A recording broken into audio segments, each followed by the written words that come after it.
go. I've stopped it and I've literally started it again. Right. Okay. Okay, start that judge line again. The indeed. Okay. If you please.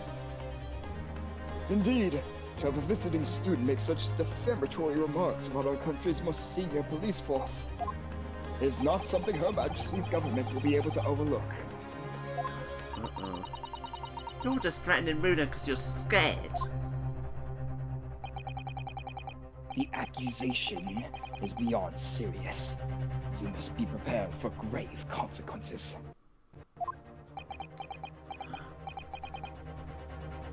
It's true. Can't imagine Gregson would have accepted a gentleman's agreement for something so critical. The disc must have physically changed hands, which means the inspector should have it. But somehow, something doesn't feel quite right here. Very well, Counsel. You know the implications, so let me ask you one final time. Yes, my lord. Do you still persist in formally requesting the search of the inspector's personal effects?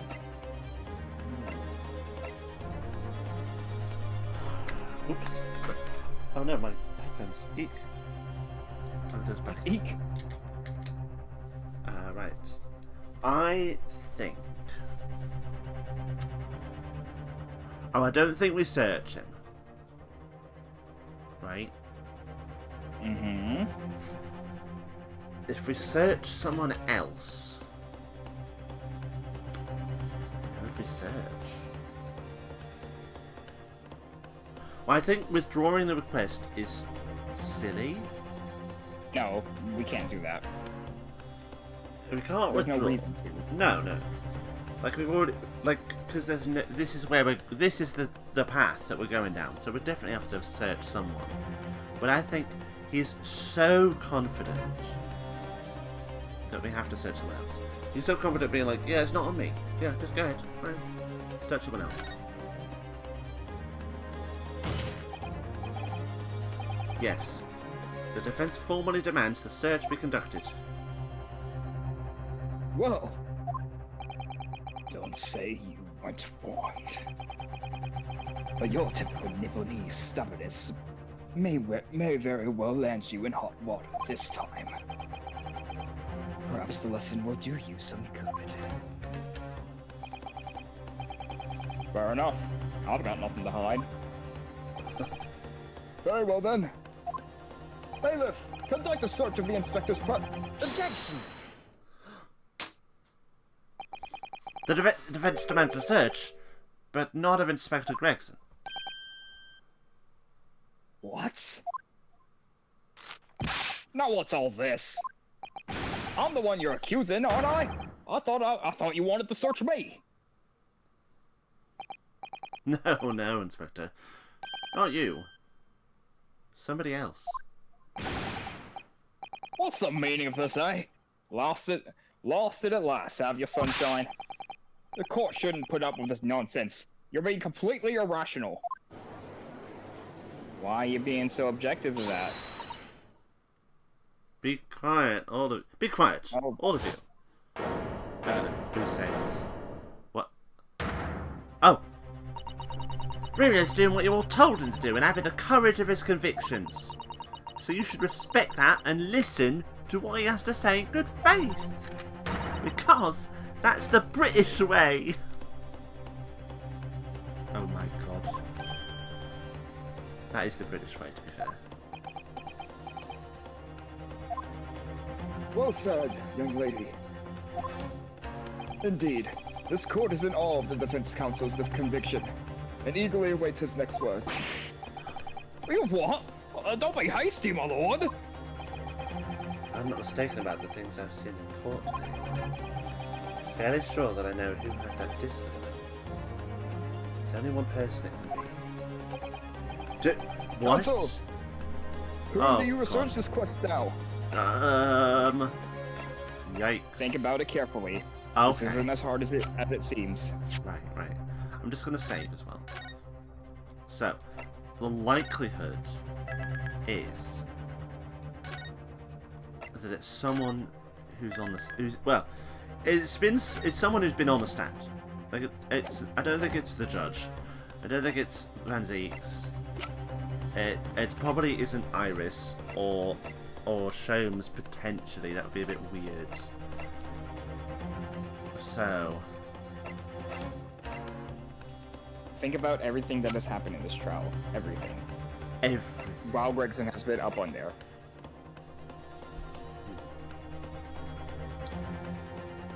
Oh my god, it's on Nash. Yeah, let's do it. Nash. That's it. It's him. Of my lord, Mr. Nash Skulkin. Well, I never. Eh? Blimey! Me? Him? Well then, bailiff! Restrain the witness and conduct a thorough search of his personal effects. Please, my lord. Inspector? Scotland Yard, as to object to the search. Objection! Unfortunately for you, Inspector, your objections carry no weight here. In this courtroom, only the prosecution and defense have the authority to object. But Lord Van Zieks. I have no idea what forces are in play that might influence your actions. But personally, I have no intention of obscuring the course of this trial.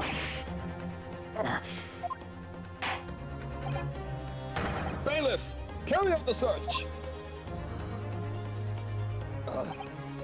Now, hold on a mo.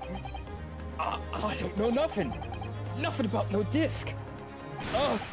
Cut it out!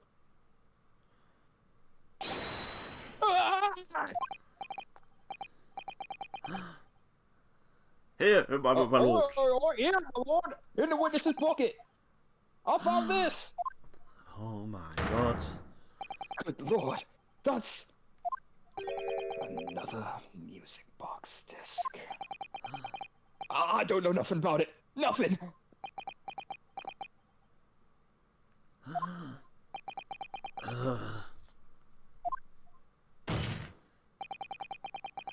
That is the second music box disc left behind by Magnus McGilded. Is it not, Inspector Gregson?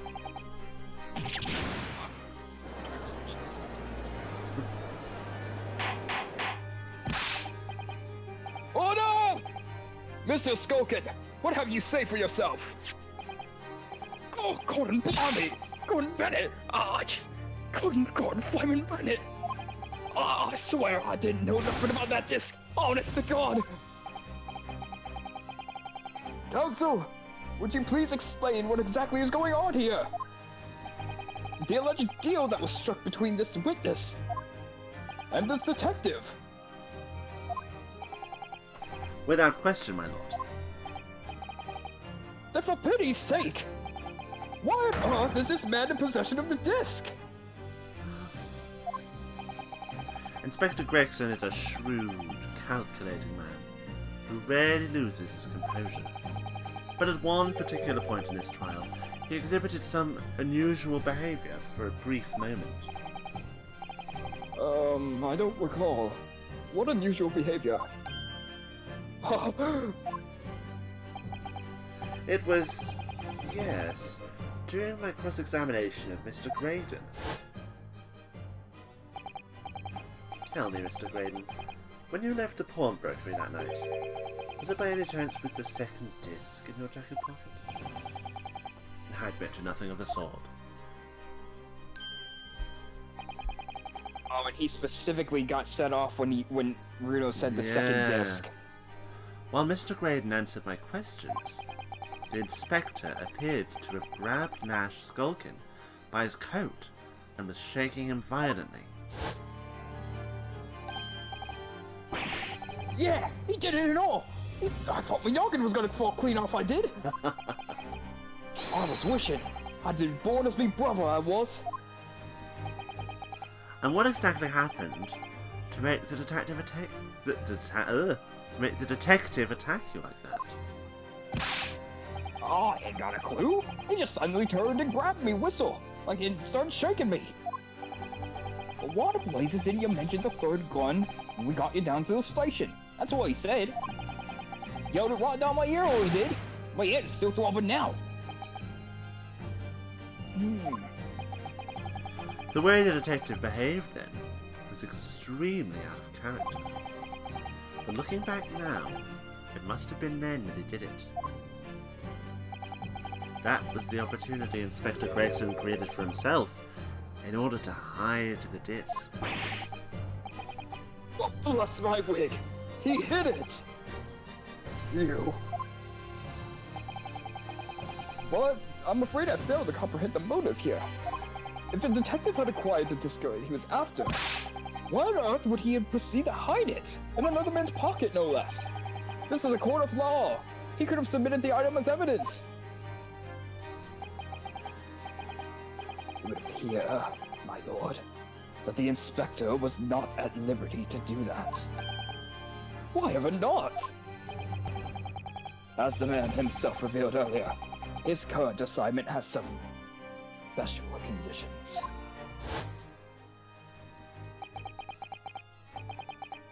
My orders were, recover the medium used to convey the secrets leaked from the ministry, and do it on the QT. Strictly hush-hush. Hush-hush. A top secret assignment, is it? As far as we're aware, the information stolen from the confidential government communications. It would seem that if the information were to be revealed in a court as evidence, it would be problematic.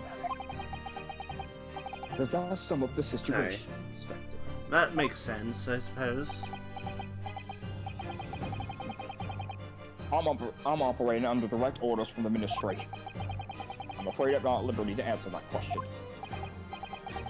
So, realizing there was a chance that you may be searched here in court, you took steps to hide the disc you had acquired from the witness. Does that mean? He only pretended to attack Mr. Skulkin in order to get close enough to him, to slip the second disc into his pocket. So we're all under pretense.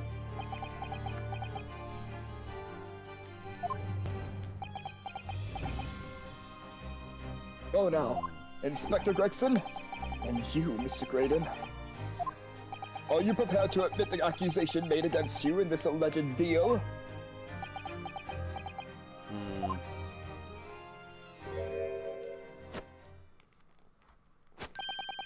Admit to it. Yours truly. Please. Mr. Graydon. Clearly our Eastern visitor has an uncommonly active imagination.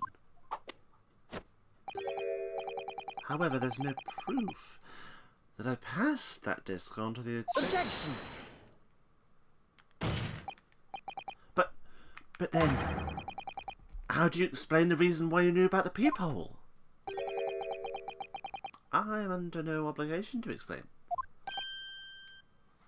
What? Yes, I lied in my testimony, that I admit, so sentence me accordingly. But that is all I admit. Murder? Leaking government secrets? Striking a deal with the detective? All of it is this young Eastern man's fancy. I have no idea what any of that is about. You what? You what?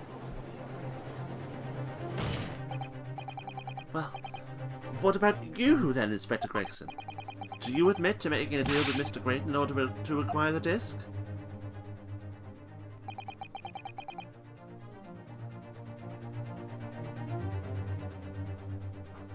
Ladies and gents of the jury. Oh, I can't. Wait, hello? Oh. Just tree. Oh, there we go. Just try that again, because I didn't hear you. Oh, my bad. Ladies and gents of the jury, as a Scotland Yard inspector, I will declare this and nothing more. I am acting in the best interest of the country. Whatever is done, it's been in the name of justice. So, as members of the public in this fine country, I'd like to think that justice will be your guiding light when you make this decision.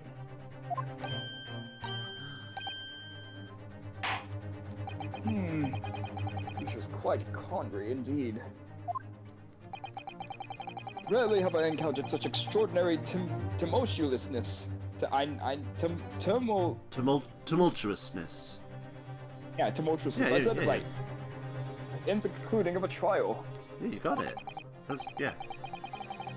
Nevertheless, the absence of any further evidence to be presented, I believe it is time that we put the matter of jury for the final readings. Well now, as a fellow of the servant of Queen and country, I must say I sympathize with the old inspector. Yes, he's a dependable man, I'm quite sure. In service, one becomes a good judge of character. Even crossing your eyes doesn't help when it comes to looking at this case. It's all blurred to me. Well, as a fellow professional, I'd like to put my faith in the detective, really. Graydon is highly skilled operator. Stop. Currently in presence of idol. Stop. The detective has very much trust in us. More than this, I cannot stand. I don't believe it. These 6 jurors they're going to believe Gregson. Stupid. He's stupid. They're going to believe Gregson. If they declare their decision now, is Jenny going to be found guilty? If I don't manage to produce some definitive evidence right now, then we're going to lose. Either some proof that Graydon killed Mr. Winterbank or stole those government secrets, or some evidence to force Gregson into admitting that he struck a deal with the witness. Oh, great. Well then, counsel, I think it's time I impose the jurors to declare their final decisions, no? That is, unless you have some compelling evidence you have thus far not presented. If I let the judge call on the jurors to announce their leanings, Gina will be found guilty. So there's no choice then. I really don't know how at this point, but... Yeah, I'm like, what? So there's no choice then, Runan. You have to throw some more evidence at them. This is it now.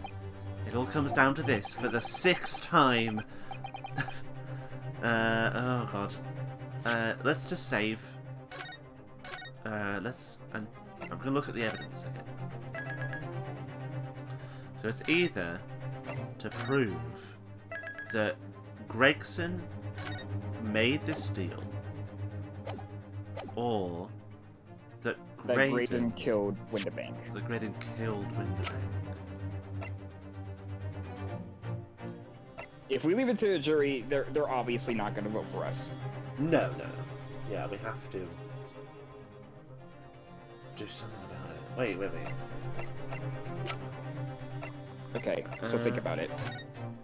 We're under the assumption that if we choose Graydon, we have to prove definitively that he killed Winterbank. If we do Gregson, we have to prove definitively that he made a deal. Or to force it out of either of them.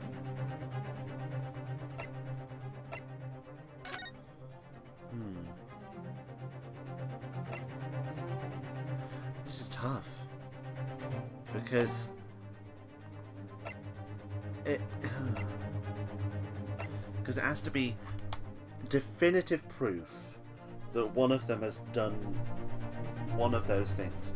So my initial reaction is that it's going to be harder, but not necessarily impossible, but harder to prove that Gregson has done a deal, because I guess that's not what most of the case has been done about.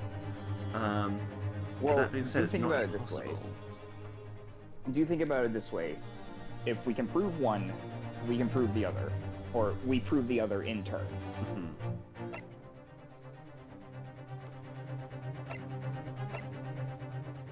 Mhm. And just think about it. Okay. Just, you know what, I'm gonna look at that newspaper again. Because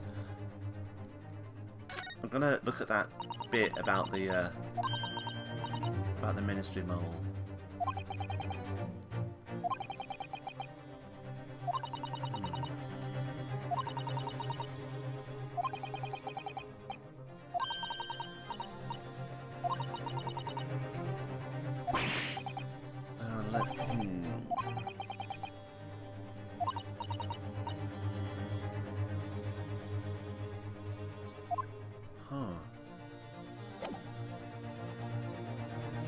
Well, when I looked at the bit of the paper, it said about that's what Lord Strongheart has been asking Gregson to do the past few days, is to go around and try and get these things. Oh no, it's been going from pillar to post and do all this shit. So... But that's not definitive proof. Okay, I might have used the wrong word. Definitive. Drop the definitive. Okay. Or proof. Oh. We just need evidence. We just need evidence to just show that one of them did what they did.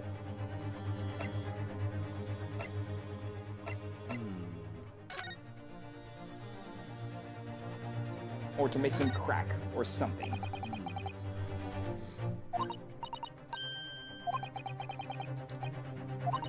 This is a tough one. Don't worry. Just think about it. Yeah, I'm just gonna... My mind is just... It's just gonna... crank on over. It's just gonna crank, is my mind. So... Gonna crank on over. Pulls up Google. Types in... No, I'm literally just staring at the screen. I can give you a hint if you want. Not yet. Not yet, because so we have to. Because the thing is, we know that Mr. Winterbank was shot. We don't know where that gun is. We don't know where the gun is. We do not. We don't know where the bullet is, apart from assuming inside him.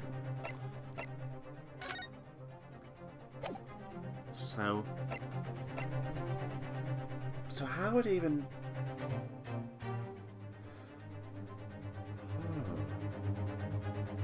So unless he shot him, I might be thinking like too out there again.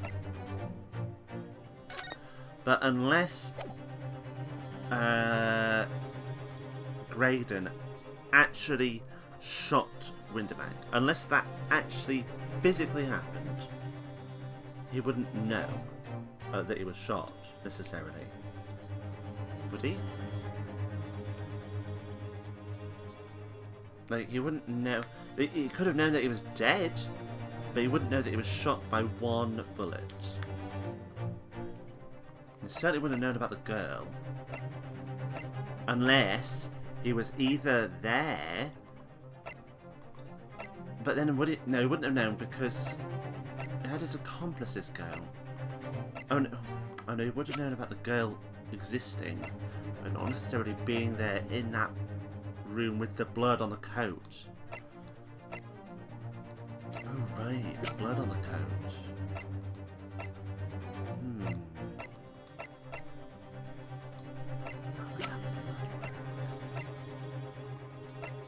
And do remember, it has to be something in our evidence. Yeah.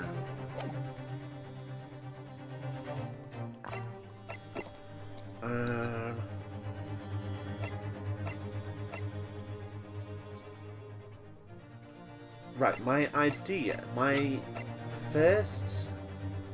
mind is going towards the crime scene photo. I might be wrong, but I'm just sort of thinking in my mind that how would you know that he was shot through the back unless someone told you, or you were there and you did it, or you saw it? You know, you wouldn't know. You'd be like, he could have been shot to the front. How would the blood splatter back?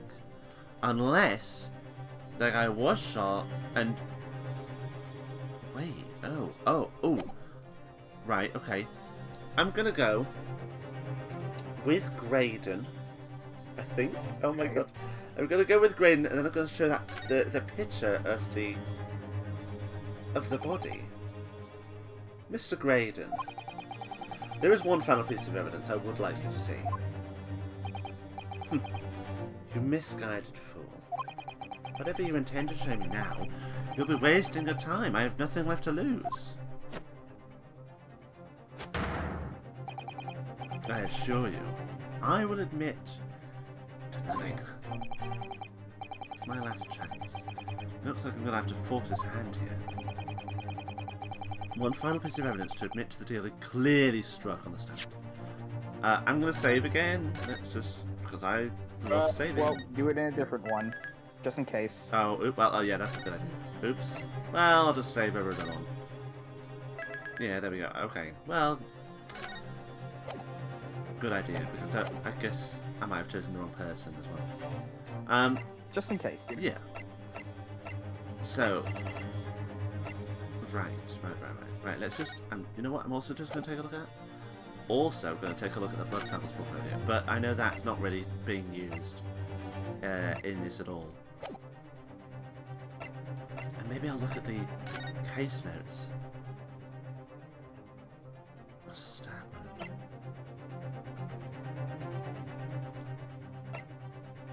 Stab wound. Alright, I'm gonna just...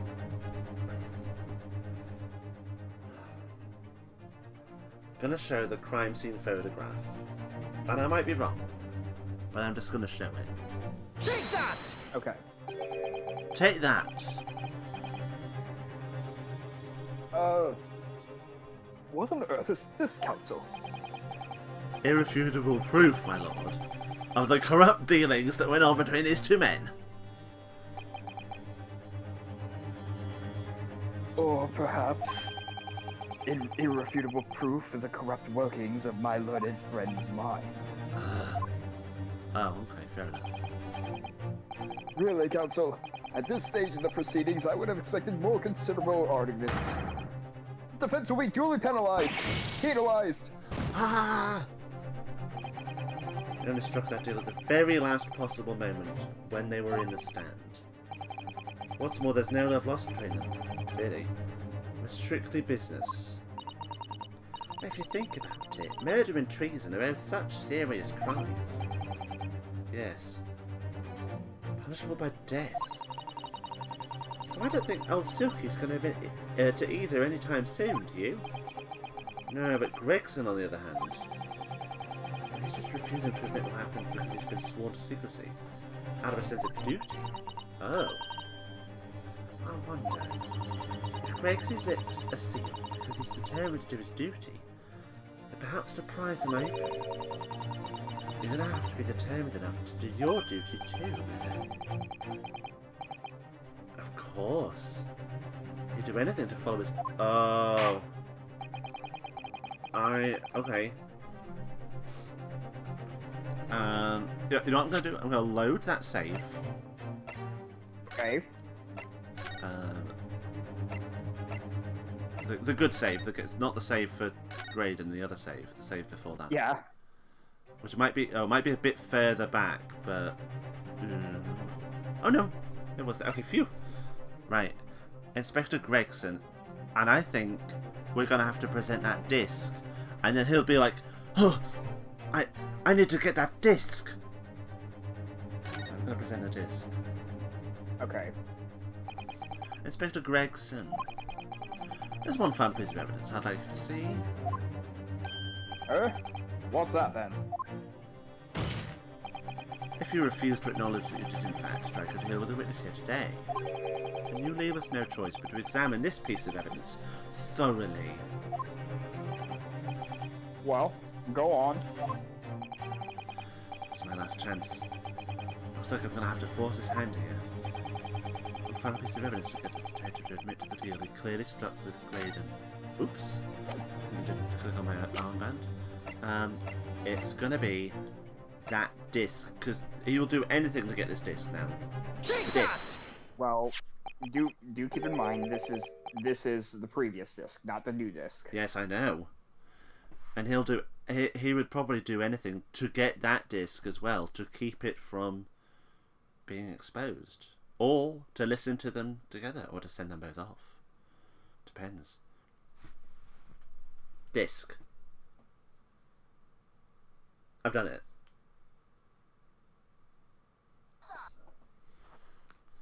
Is that Mr. McGilded's music box disc, Council? Yes.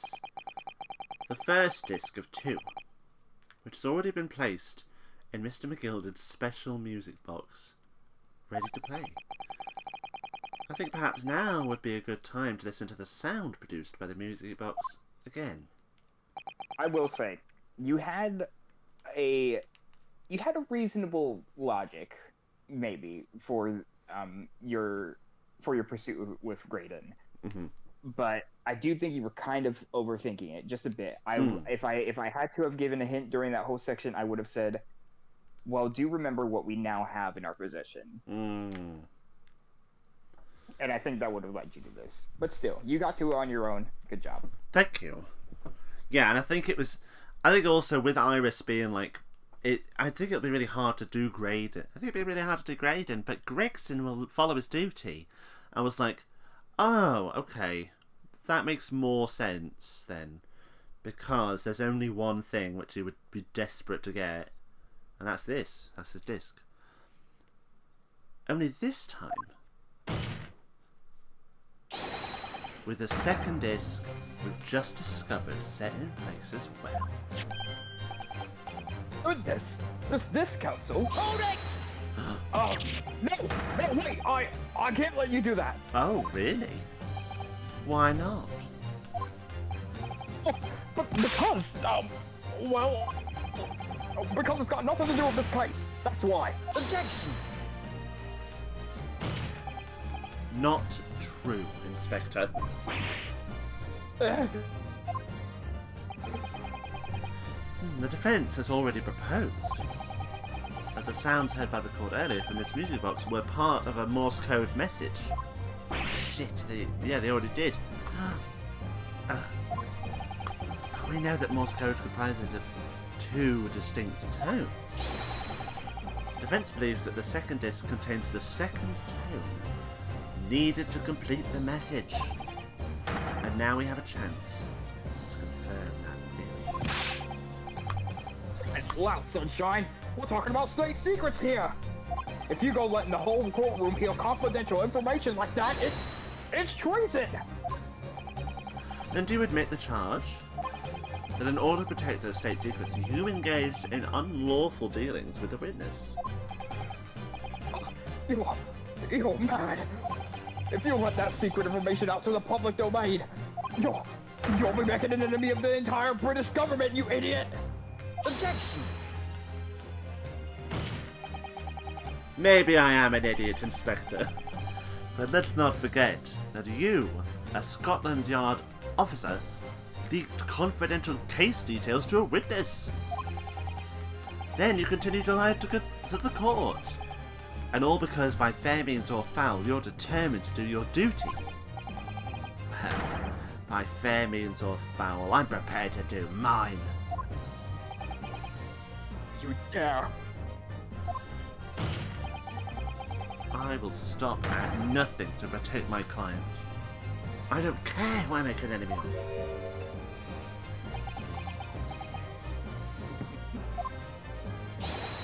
My lord, if you please, the court must hear the sounds made by that music box.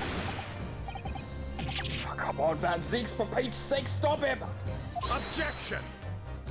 Ugh. Oh, leg action. Inspector, you should know my methods by now. I am a prosecutor. I'm not Scotland Yard puppet. In this courtroom, my duty is to the law. So let me propose a toast to uncovering the truth, by fair means or foul. No.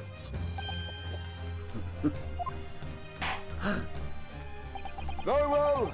The defense's stance here is that of the prosecution has been made very, very clear, I feel. Therefore, in accordance with the defense's requests, the court will now Oh listen my God. as this music box is set in operation once more. This time, with the second disc in place, and both discs playing simultaneously.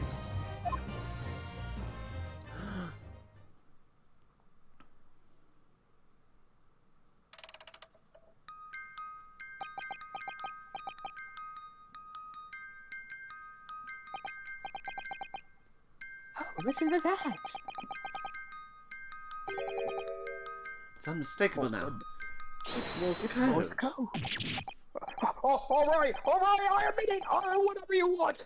For the love of God, shut that blowing box up!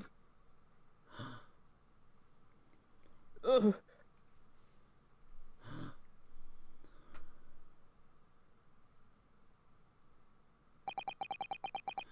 Let me ask you again then, Inspector Gregson.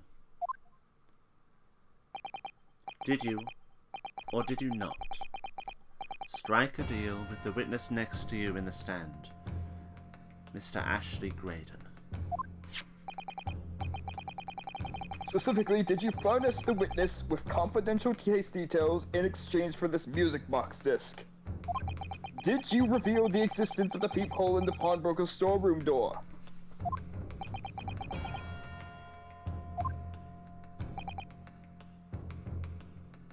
I did. Ugh. Stop! What are you doing, man?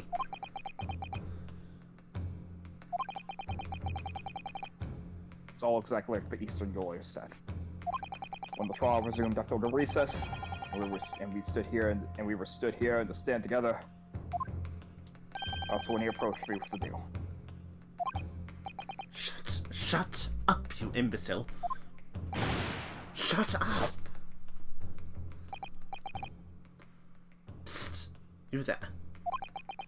You're the detective who turned up at the pawnbrokery the other day, aren't you? I may have something you're looking for, Inspector, with me at this very moment. So how about a trade? I suggest you accept. Or information that may make certain individuals uncomfortable will soon become very public indeed. I couldn't let that information become public knowledge. Not under any circumstance. So I accepted the man's proposal. I told him the details about the case that should have put him in the clear. Peephole, bloodstains, the overcoat, everything. By giving false testimony, this witness intended to have the defendant wrongly accused of murder.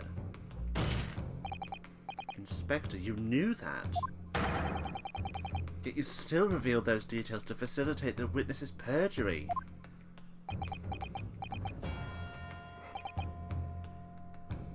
I did. But it turned out the peephole had only been made that night, after the incident took place. Scotland Yard wasn't aware of that. I'm perfectly honest. Well, Mr. Graydon, what do you have to say for yourself?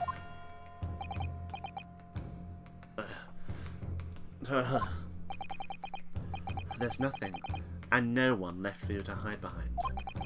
You struck a deal with the inspector in order to escape conviction of a very serious crime. Namely, this You are the third intruder who broke into the pawnbrokery on the night in question. And you perpetrated the murder of the proprietor, Mr. Pop Winterbank. You traitor! What? Come over here. Please. God. Isn't anyone gonna stop them? Elif, restrain that man! At once!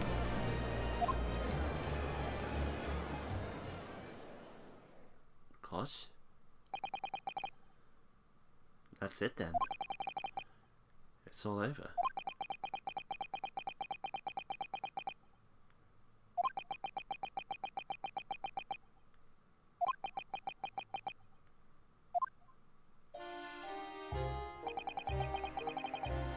I despised my life growing up.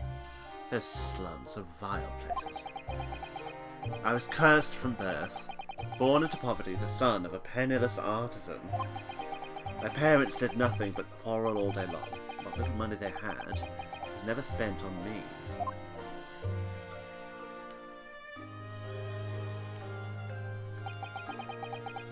So I set about studying to better myself. To one day escape from that hellhole. And you eventually became a communications officer. I admire your determination. But then you decided to try to sell government secrets. Yeah, what led you down that path? Yeah, why?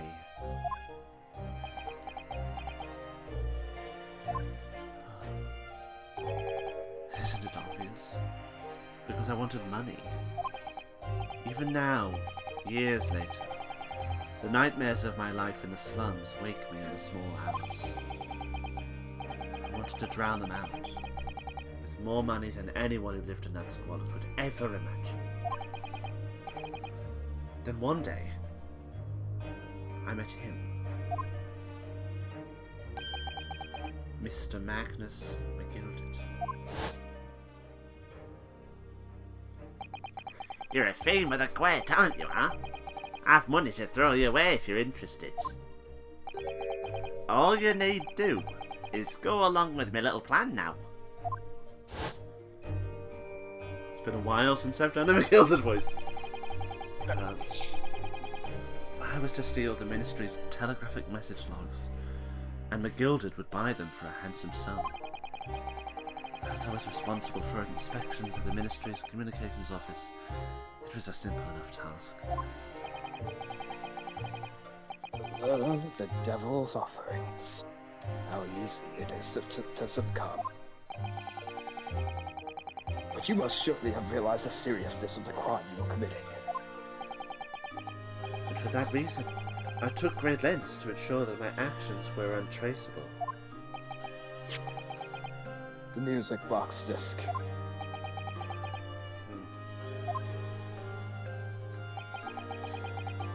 My father was a brickmaker, though my mother divorced him when I was still a child. Yes, Mr. Mason Milverton. That's right. He was very skilled with his hands. He'd once been a music box maker's apprentice. I imagined his skills would be sufficient to create a machine that could generate Morse code. So I sought out my father again, to employ his services. It was the first time I'd seen him since I left the slums 10 years earlier. Ooh. Oh, look at you, Ashley. What a fine young gimp you've become, eh? He was a different man to the one in my memory. Thin, frail old man. But poverty had never broken him, never corrupted him like it had me. I was sure that he wouldn't help me if I told him the real reason. So I made up a story. I've got some work for you, Father. I need some music box discs made. Music box discs, eh? A musician friend of mine has written some music he wants to sell to the public. I brought the score with me. There are two, actually. I'd be delighted, son. It's been 20 years since I did any work like this, though. Fetch me my tools, will you? They're in the loft. That's how I had him make the two discs. Thereby splitting the information in two. You were taking considerable precautions indeed. It was to protect myself as much as anything. It meant that I could deal with McGilded in two separate transactions.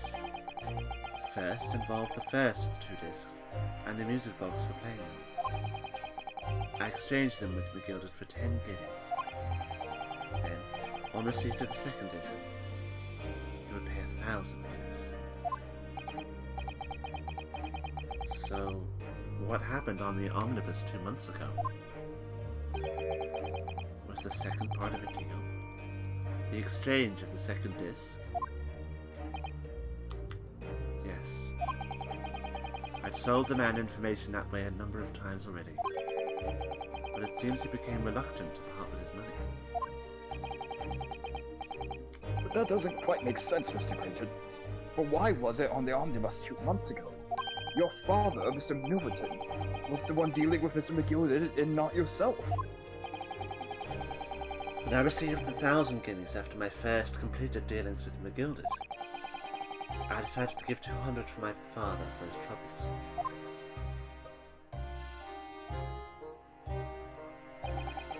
But my father realized something was amiss. In time, he worked out that I must be involved in something dubious.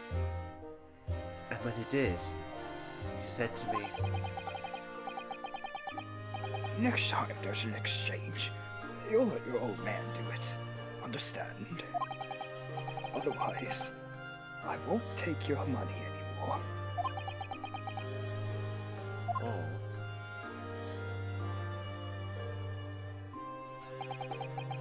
That was my father's way of dealing with it, I suppose. Climb into the omnibus, hand over the second disc, and take the money from McGilded. That's it. He had no idea what was actually on the discs I'd asked him to make. He never knew. Just like I'll never know why everything went so horribly wrong that night. All I know is that the disc was taken from him, and he never returned home.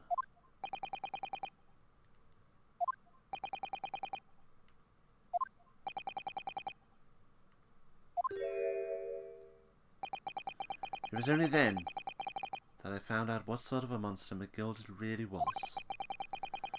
So after 10 years of not once uttering it, I swore on my father's name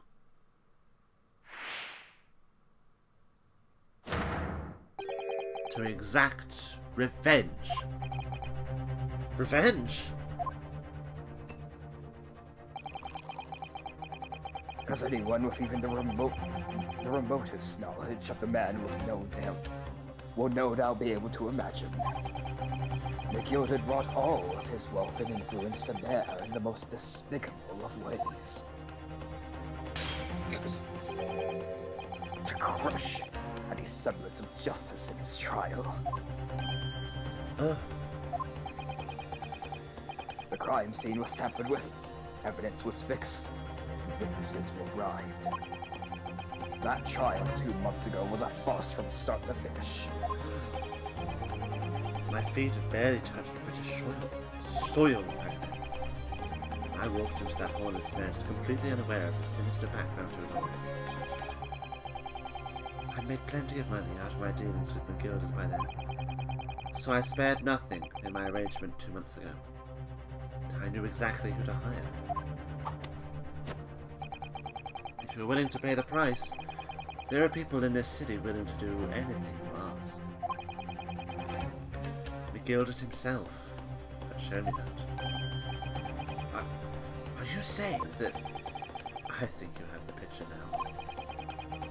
After he twisted everything to his favour in his courtroom to ensure that he walked free, I took matters into my own hands and delivered the justice that monster deserved.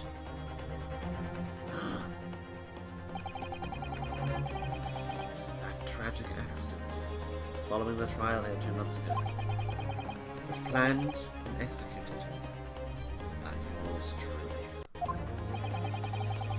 McGilded's death that day was caused by this man.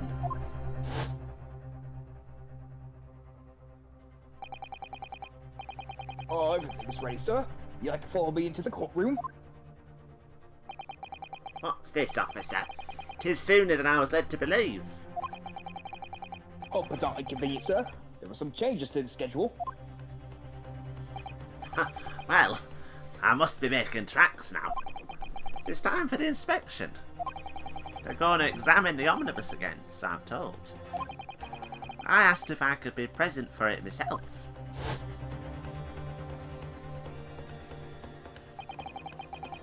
So that policeman who came to tell McGilded he could examine the omnibus again. That's right.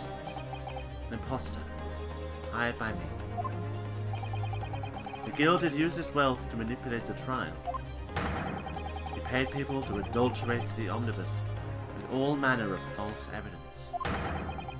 He threatened witnesses to lie in their testimony.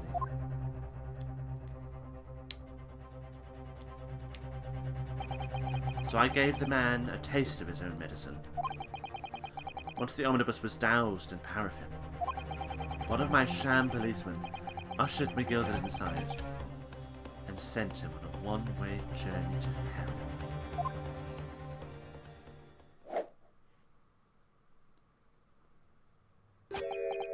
An eye for an eye.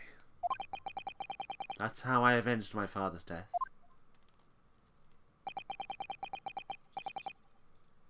Spine-chilling account indeed.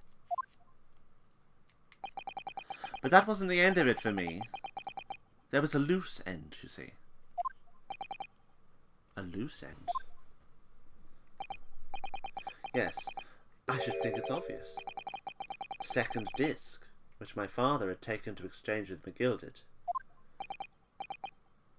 Ah, yes. There was indeed no mention of it in the man's trial 2 months ago. Clearly because it had been removed from the scene. When I realised it was missing, I remembered something. Something from the first time I dealt with McGilded.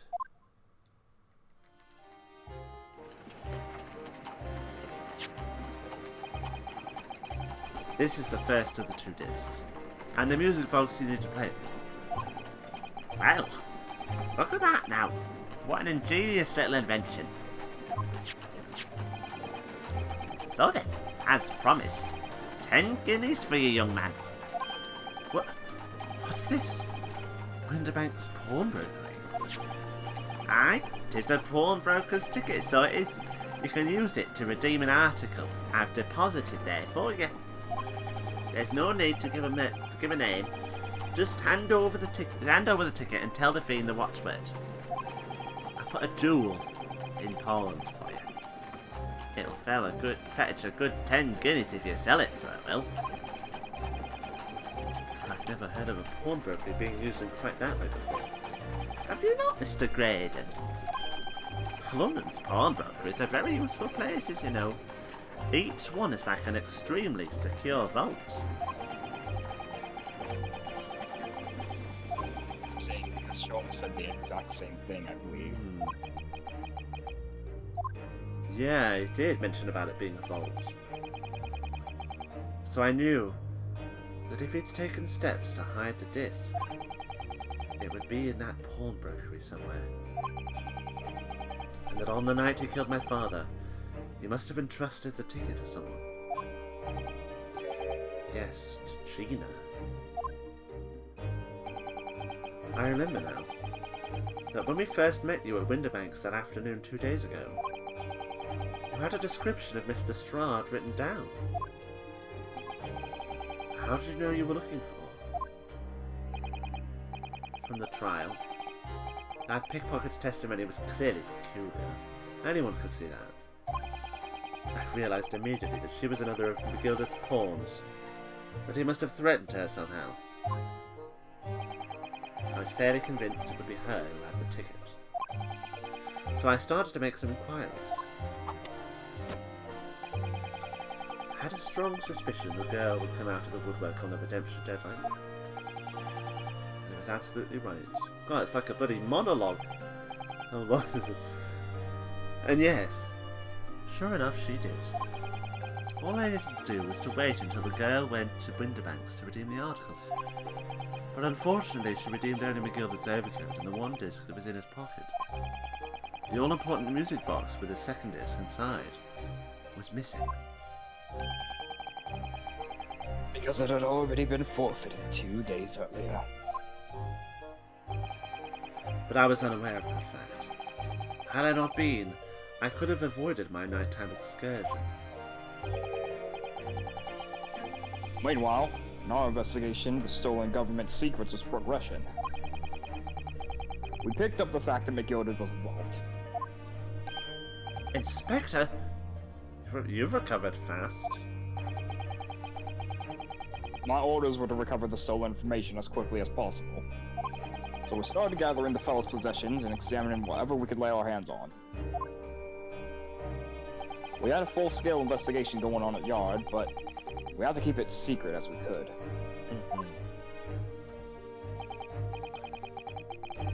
Then, when the inspector here took the disc from me in that pawnbrokery that day, I became nervous. I was sure the music box and the second disc was still there in the shop somewhere. So I knew that it was a race against time.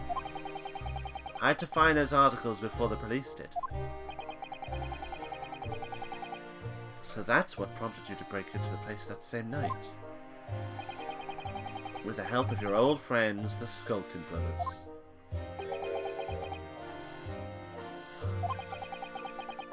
What happened that night in the pawnbrokery I can only describe as a nightmare. While Nash and Ringo were searching the counter, I located the music box I'd sold to McGilder on the shelves of forfeited articles. The second disc was inside. Yes. I slipped it into my pocket with a very deep sigh of relief.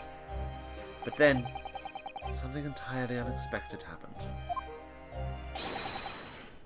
What are you doing in my shop? Bang!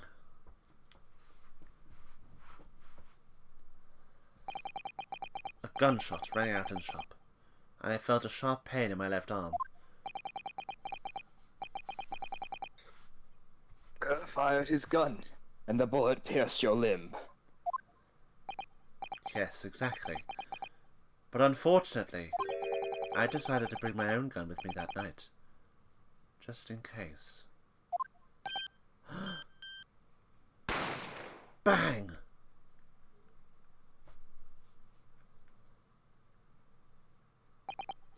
Before I knew what was happening. Oh, okay, there we go. Okay, you're back. Oh, okay, yeah, it looked like it went a bit weird. Before I knew what was happening, I'd fired back. The man had already turned to flee. I hadn't intended to fire in his direction, much less kill him. But unfortunately for both of us, the bullet hit home. It struck him in the middle of his back as he fled through the storeroom door for refuge. Sorry, Teo. It all took place in the blink of an eye. I don't imagine Nash and Ringo even realised what had happened at first. I was terrified, so I fled.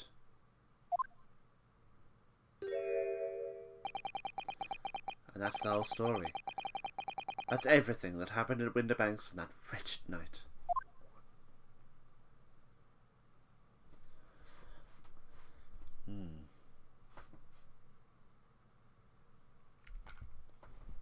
It all comes out. Interesting.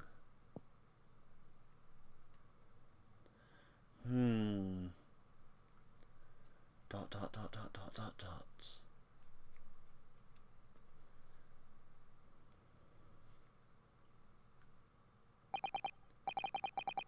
Earlier, you called McGilded a monster.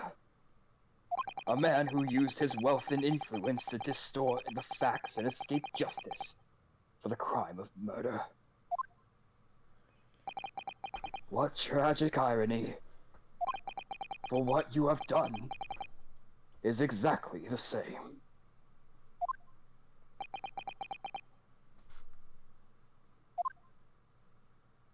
You've become the very monster you saw and despised so deeply in McGilded.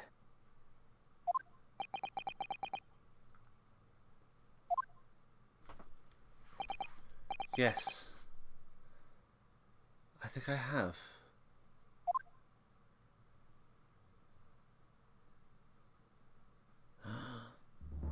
A+ performance. Thank you. Thank you very much. I give golf claps. Absolutely amazing performance with you and him. Well, thank you very much. I'm very grateful. Well, this has been a very long and exhausting trial. However, it would seem that at last we arrive at the truth. Inspector Gregson, what of Mr. Ashley Graydon? He's been restrained, my lord. He's been escorted to the yard. He'll be charged with the murder of Mr. Winterbank, and of stealing government secrets. Very good. And you, Inspector, regrettably, you will have to face charges yourself. Yikes. Yes, my lord. Of course. It transpires that you were complicit in helping a criminal escape justice. The fact remains, whether or not you were doing so in the line of duty. The crime is a serious one, Inspector, and inexcusable.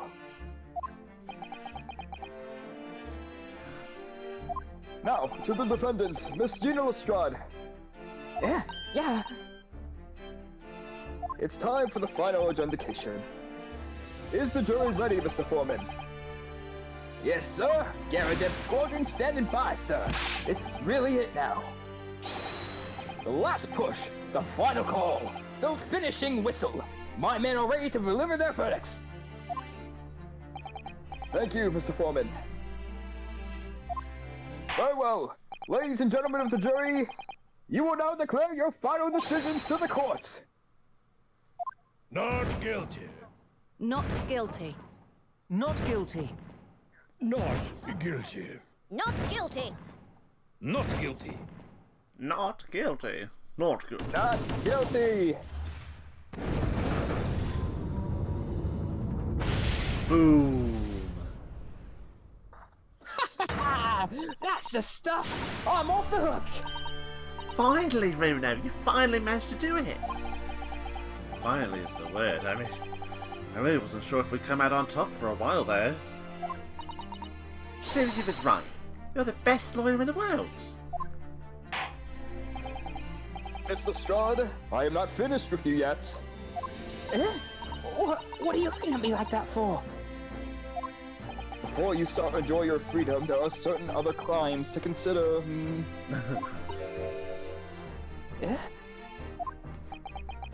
2 months ago, in my courtroom, you gave false testimony, did you not? And in relation to the trial today, not only did you unlawfully enter Winterbank's pawnbrokery, you also attempted to abscond with Mr. McGilded's property.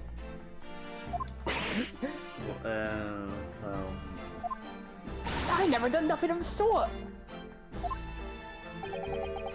Of course. It's not like you were gleefully wearing McGilded's coat in your cell yesterday or anything. Aw, and just when I was getting excited about throwing a party for Ginny this evening. And turning our attention to the defense, determining that, when played together, the music box disc contained a message in Morse code was... well, it was certainly a most unexpected revelation, Counsel. Quite so, my lord. The prosecution was caught entirely off guard. I mean, didn't you notice? In fact, I think we should applaud my learned friend's courage here today. I propose a toast to demanding that government secrets be disseminated before the courtroom.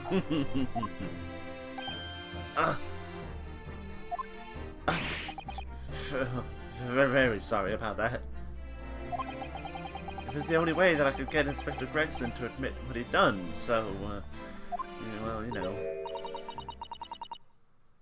I don't know who's saying If I this. may say something on that point. Isn't that... Oh, wow, you guessed right.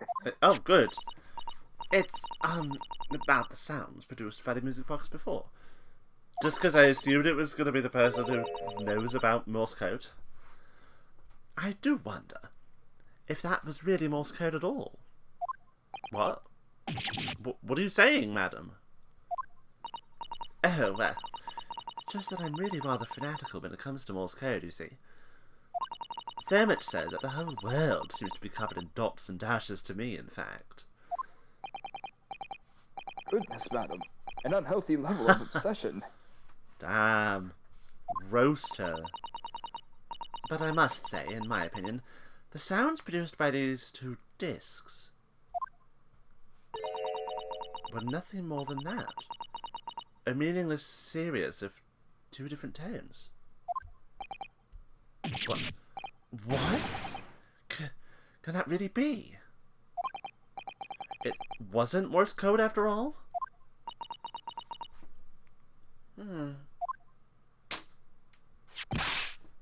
My lord, the defense would like to listen to the music box again. Oh, are you off your nut? How many times do I gotta tell you? Those discs are containing minstrel secrets, Sunshine. Are you off your nut?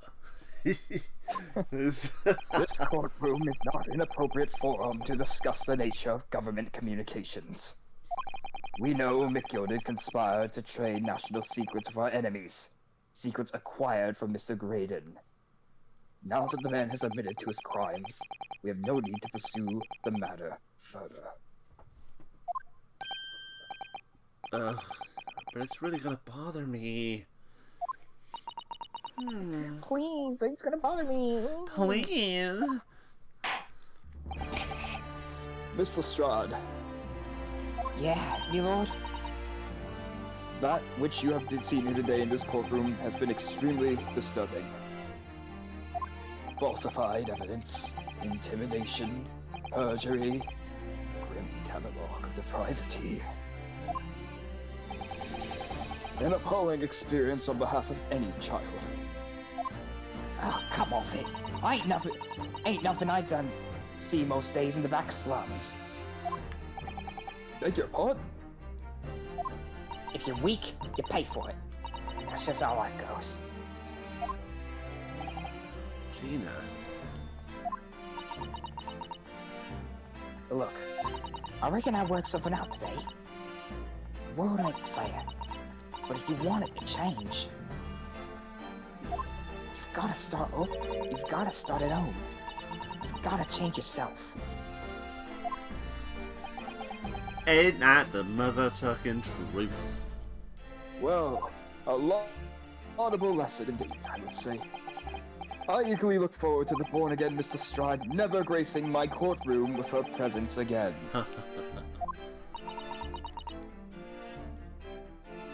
Now, with regard to the murder of Mr. Pop Wyndham Inc., proprietor of the pawnbrokery business on Baker Street, I hereby declare the defendant, Miss Gina Lestrade, not guilty!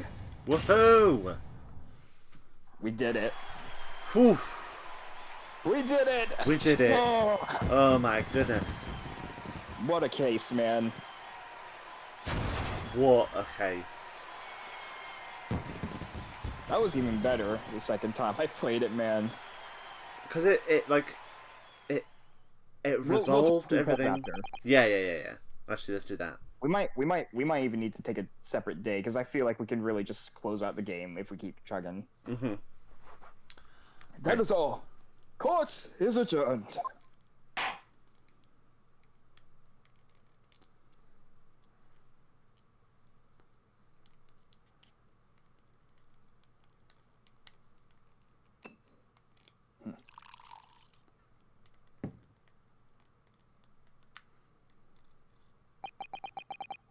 On a personal note, I must say you've surprised me, my Far Eastern friend.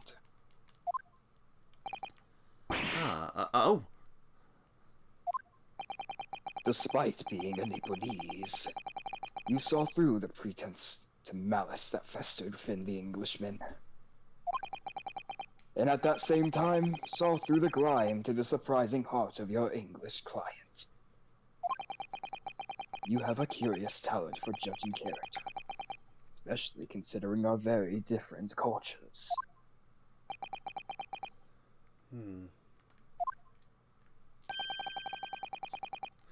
I don't think there's anything curious about it.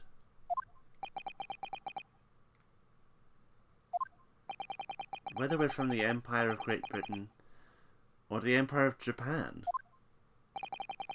we're all human beings. We're not so very different on the inside.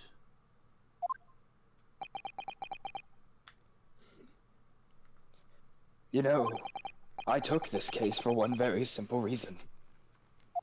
To lock swords with you once more, here in this courtroom. You did? When I encountered you for the first time 2 months ago, it reminded me of toasting friendship and trust with another Nipponese, only to find my trust betrayed. Oh. For you, I hope to look into the eyes of the man I once knew, and try to understand.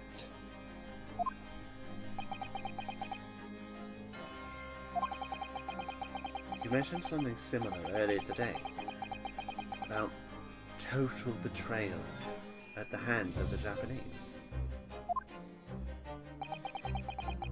What happened exactly?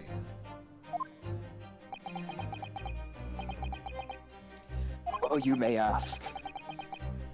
And one day, when the time comes, you will learn the answer, whether you like it or not.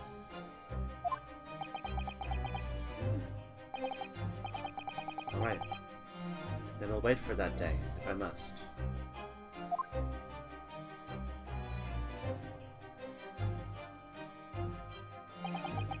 Coming to be known the Bay League and my retirement from the service 5 years ago, it gives me cause to wonder if our meeting has some deeper purpose. So, farewell, my learned Nipponese fellow. Until we meet again.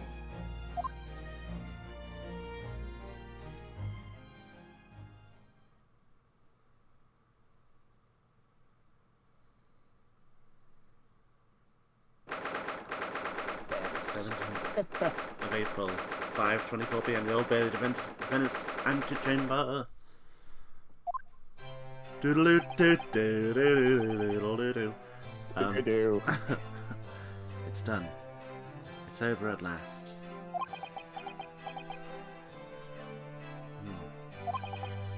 But where's Iris disappeared to? Oh.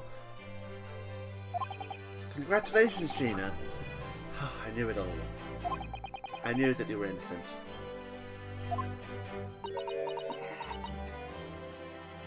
Well, you did what you said, Mr. Naruhodo. You believed in me. Right up to the end. You're as odd as your name. What's odd about it? I told you I had faith in you, didn't I?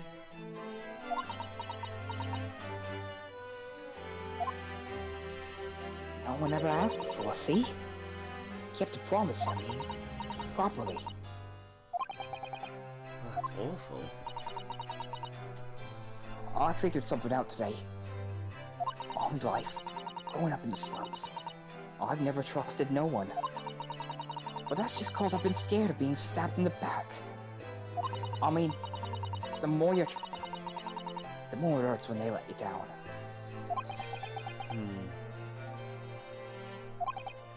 Yeah. I think I can understand that. After all, I had a taste of it in that trial 2 months ago. I chose to trust someone, and paid for it. That betrayal left a big scar. You know, though, Gina, I worked something out quite recently too. Trusting in someone else is really an exercise in learning to trust yourself. And when your gut tells you it's the right thing to do, and your trust is rewarded, there's no better feeling in the world. I think I have you to thank for reminding me of that valuable lesson. Well, if you say so. Don't make a fat lot of sense to me, though. I'm trying to say that putting my faith in you, Gina, has been a real pleasure. For crying out loud, pack it in! Pack it in. I suppose I sort of feel the same way. I mean, sometimes trusting someone else is alright. Thanks.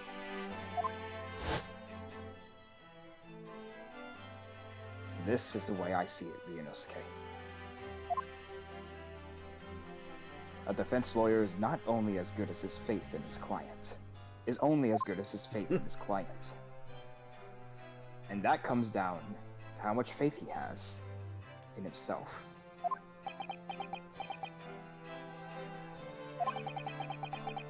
After this experience, I'm starting to feel like I understand what you mean.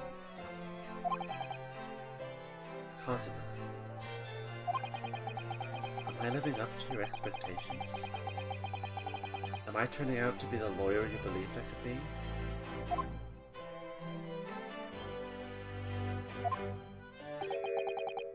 Pardon the interruption. Oh my What god. the deuce does a man have to be noted around here, my dear fellow?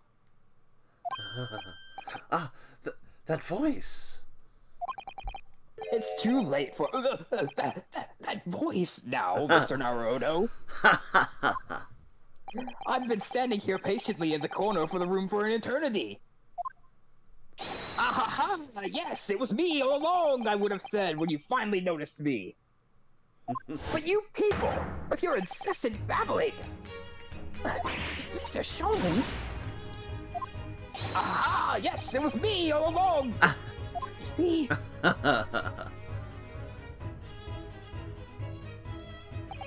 he does really quick changes, doesn't he? I'd assumed you'd been taken back to the hospital, to be honest. I mean, whoop. Indeed I was, but I managed to escape again. Oh. I happened to be aware of one or two foibles of the Doctor who were tending to me. Doctor I merely Who? laid my knowledge of them. Doctor Who? I merely laid my knowledge of them knowing to be the man, and he happily issued me to relieve a... How very above board. But enough of my adventures. That was a fine victory, Mr. Naruto. Your tireless efforts justly rewarded, I feel. Congratulations are in order. As a close friend, I tip my hat to you. Oh, thank you.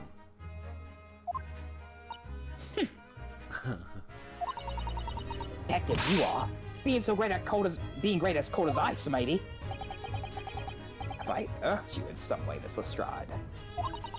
While you've been having a snooze in your nice soft bed, some of us have been fighting for our lives. Ah, well, that bullet did cause me to lose a substantial amount of blood, that's true. So I have indeed been feeling somewhat cold.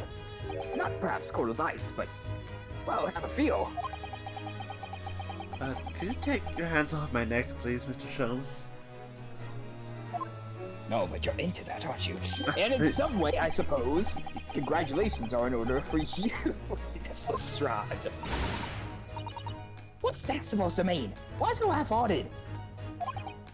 Well, naturally, it isn't my intention to alarm you, but an acquittal in trial with that particular prosecutor is perhaps a little precarious.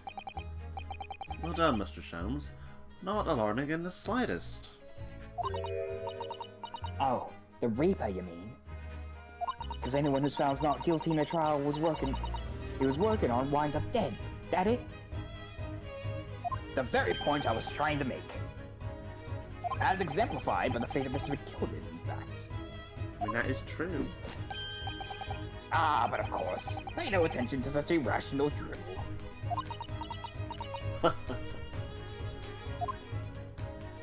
Yeah, well, it don't bother me. Oh, really?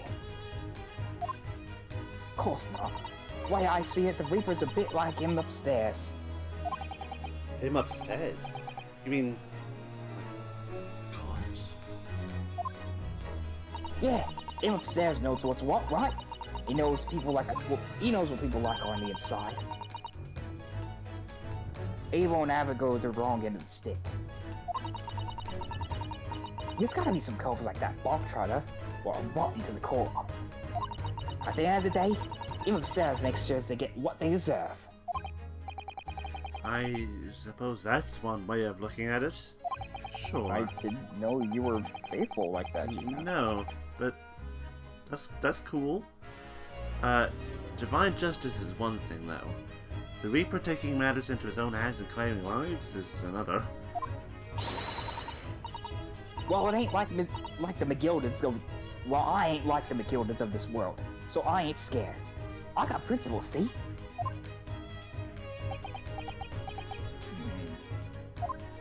A trait in you which is to be admired, Miss Lestrade. Oi! Just give me a rest, alright? As I was saying, congratulations, Arnold. The news of your acquittal was very welcome news to me indeed. Let me express my heartfelt congratulations, Gina. Well, what? There you are, Haley! How long have you been here? Honestly, I went to the main entrance especially to meet you there. Ah, Iris, my dear, I do apologize. But wait until I tell you what happened. This pair made utter fools of themselves. What happened? As you know, I have a penchant for disguise. I was hiding in this room dressed as a bailiff. But these dolts didn't know it was my present at all. They had no idea. Can you imagine, Iris? Would you credit? I'm not sure, really. I beg your pardon? I'm sorry, Hurley, but you just don't have the weighty presence you seem to think you have. In fact, you really ought to be careful about that. It's gonna land you in trouble one day. I'll be careful. Ouch. Anyway, it's such a shame. I was so hoping to throw a party for Ginny tonight. But you won't be able to come, will you? Don't look like I'm gonna be going anywhere for a while. Yeah, the Judge Patter. I got stuff to make amends for, apparently. All them offenses. What was it again? Breaking and entering, taking the bog trotter stuff that was in his lug, blah blah blah. Yes, I think you'll find that basically, being a pickpocket is the main offense. But diving ain't an offense. It's a job, ain't it? I don't think so.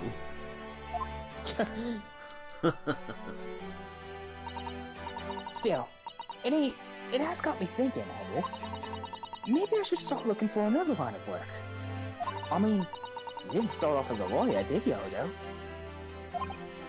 Well, no. But I was never a pickpocket. Well, anyway, I reckon I should make a change. I'm gonna do something all of them like all of them look like me from the slums. For all of them look like me in the slums. Something that makes a difference for them. Well, that's a wonderful idea, Jenny. I'm sure you can do it.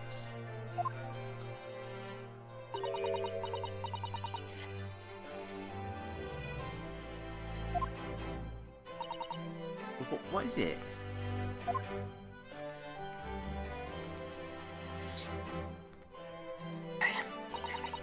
Nothing. Oh, Gina.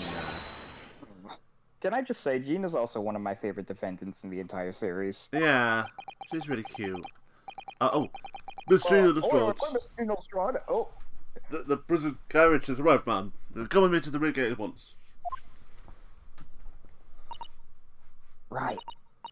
Well, looks like I'm off then. Yes.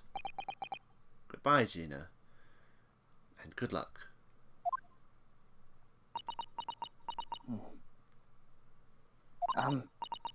Odo. Yes?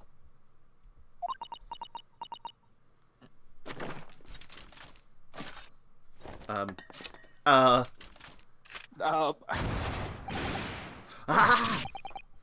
What was that for? I don't know.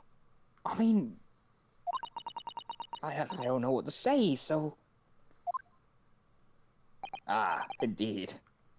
Perhaps this issue calls for a phrase hitherto missing from your vocabulary, Miss Lestrade. Eh? On occasions such as this, I would recommend a simple thank you. Oh. Oh, yes. It's good advice, Ginny.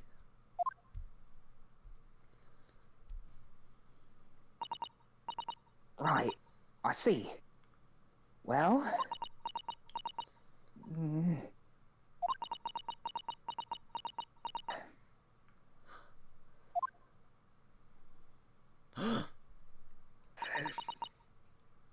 Thanks, Odo.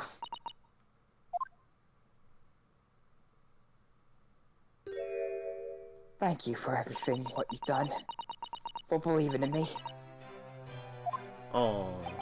Oh. Not at all. In fact, that should be my line. Thank you, Gina.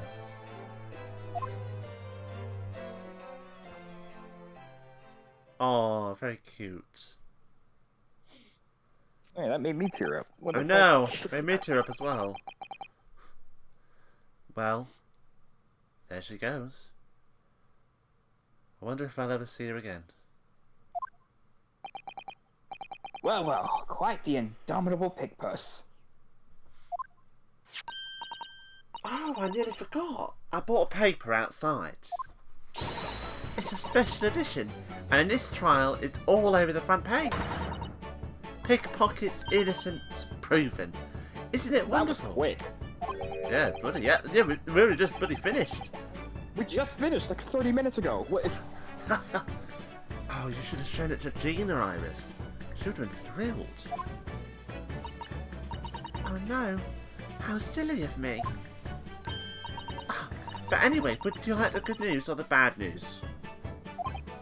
Not again. Well, what do you say, Bruno?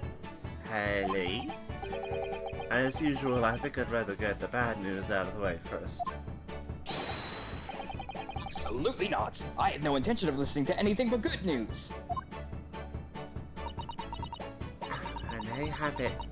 How people answer that question says a lot about them, doesn't it? Let's not go there. Alright then, maybe let's start with the good news this time. The rain has finally stopped. It was a record level of rainfall, apparently. Oh, that is good news indeed. We can journey back in greater comfort. Alright then, what's the bad news? Huge... Oh, Oh. I don't know why I started that. Wait. I was gonna say, like, have you voiced Iris at all during this game? I don't know why I started that. The huge storm has left the seas very choppy. The channel in particular was awful, so sailings out of Dover have been delayed by a day or more. Wait. Dover? Ben? Dover? Bend over? Red Rover, Red Over? That's right. If we head to the station immediately, we may still make it in time to wave Susie off. Oh, great. Perfect. But there won't be a train, surely. We couldn't be that lucky. We are that lucky, and don't call me Shirley. Who do you think I am, Mr. Naruto? Mr. Sholmes? That is correct, but I rushed to Victoria Station earlier to make arrangements for a special express. We should hurry now. We will be there in time for dinner. And I know a fine restaurant that serves the most delicious baked sole. Ooh, I don't. I mean, the great detective does it again. Indeed he does. I happen to be aware of a number of the rail transport director foibles. Oh. What? I merely made my knowledge of them known to the man, and he happily laid the locomotive. Elementary. Just an idea. It might be wise to stop manipulating people that way. What are we waiting for then? To London, Victoria.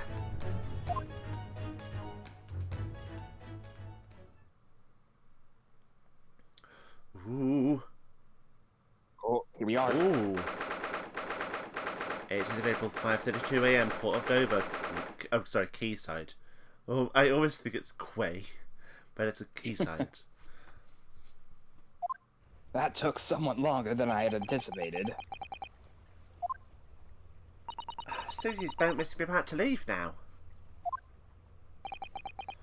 Miss Susato, where are you?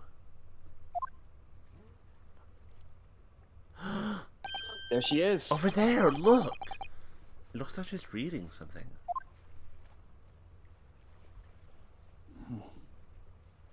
Hold it! Miss Susato, wait! What are you doing?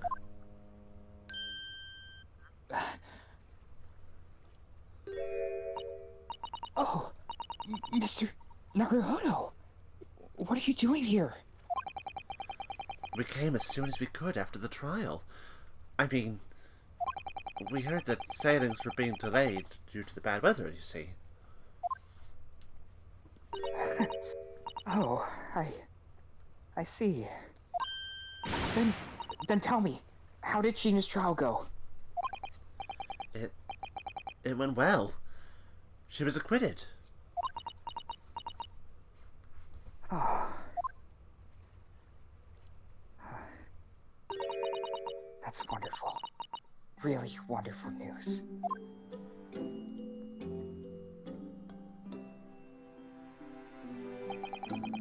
The book you were about to throw into the sea. It was your Encyclopedia of British Law, wasn't it?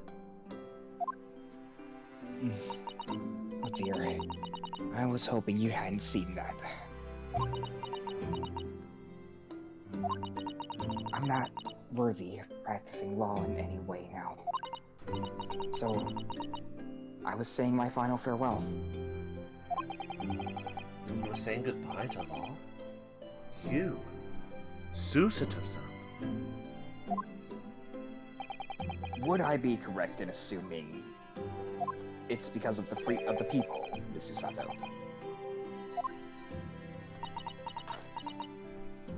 I deliberately took the scene of a crime and tried to hide that fact. What I did is utterly unforgivable. Well, that reminds me. How did you even come to have this, Susie? On the evening of the incident, Mr. Sholmes had invited Gina to dinner, if you remember. Oh yes, we had a wonderful time. Well, Gina gave us a little introductory lesson, didn't she? The art of pickpocketing, I mean. Oh. Oh, that was so much fun. I stole Runa's armband. Yes, please don't do that again, Iris. That band's very important to me. Well, if it's so important, you should pay more attention to it. You didn't notice for ages. On a whim, I thought it'd be fun to see if I could take the cat flapper mat, so I took it up my sleeve. Really? And then I rather forgot about it, until I found myself in Mr. Winterbank's shop later that night. I see. And then...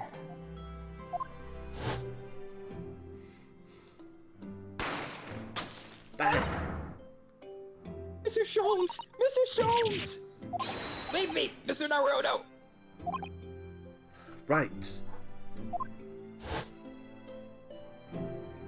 After Mr. Naruhodo had left the shop, I started to think.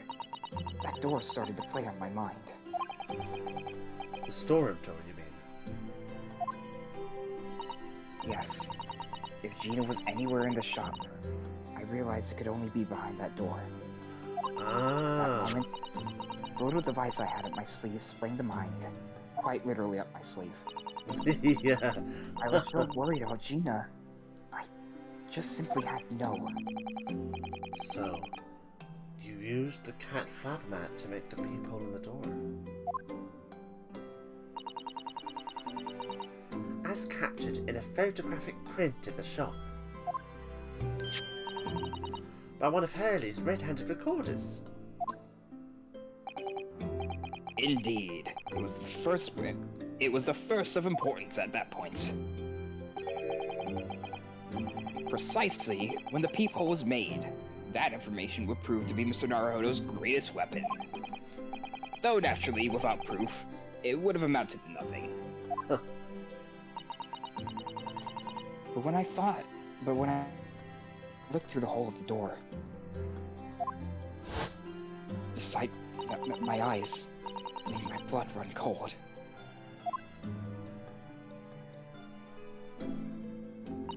Thoughts started to run through my mind. I remembered that trial 2 months earlier. The trial of Magnus Begilded. I thought about how he manipulated the evidence, arranged false testimony to secure his freedom. It made the British justice system feel very dark and sinister to me. And then a terrible thought occurred to me. What if some wicked criminal was planning to do the exact same thing now? Because from the appearance of the crime scene, it looked exactly as though Gina had shot Mr. Winterbank. Even though I was sure she would never have done such a thing. You were worried that the true culprit would try to frame her for the crime. That's right. But then I realized it would be very difficult for anyone to give false testimony in this case. What do you mean? Well, the crime appeared to have happened behind the door of a locked room. For someone to claim falsely to have witnessed it, there would have been a way to see beyond the door. Ah. For which a peephole would be the very thing. Only the peephole I made wasn't exactly there until after the crime had been committed. And the criminal would know that, so it wouldn't make any difference. But the possibility of a rather ingenious trap was there, was it not? A trap? Is that why she did it? So, is that why you kept it a secret, Susie? You never mentioned that you made the peephole to anyone. Not even to the police. I know. And I knew at the time that I was doing wrong. A criminal offense even. That's why I decided to confide in Mr. Sholmes. If Mr. Naruhodo was completely backed into a corner, with no possible means of escape, the truth about the peephole could save him. That was my plan. She really does think of everything. But then, why didn't you just tell me everything before the trial began? My dear fellow, you are not thinking straight. If she had done that, it would have rendered you complicit in the whole escapade. Ah. Escapade, I mean. You could have been disbarred if you had had any knowledge or knowingly tampered with a crime scene. So Miss Susato decided to shoulder the burden of responsibility for your sake. And Mrs. Strahd's. Miss Susato. The truth is, when it happened, I did it because I lost a little of my faith in the law. Oh. I was worried that the right person wouldn't be convicted of the crime. But the moment I allow myself to think like that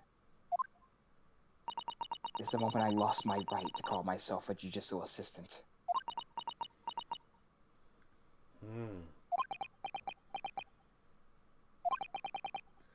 What you did isn't comparable to what he did. Graydon is the one who lied in the witness stand, using that peephole as a way to implicate Gina. And besides, if the peephole inconsistency hadn't existed, I'm not at all sure that she would have been acquitted in the end. Miss Susato, what you did saved Gina's life.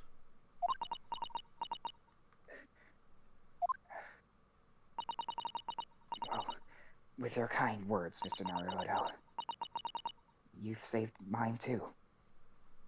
From my regrets.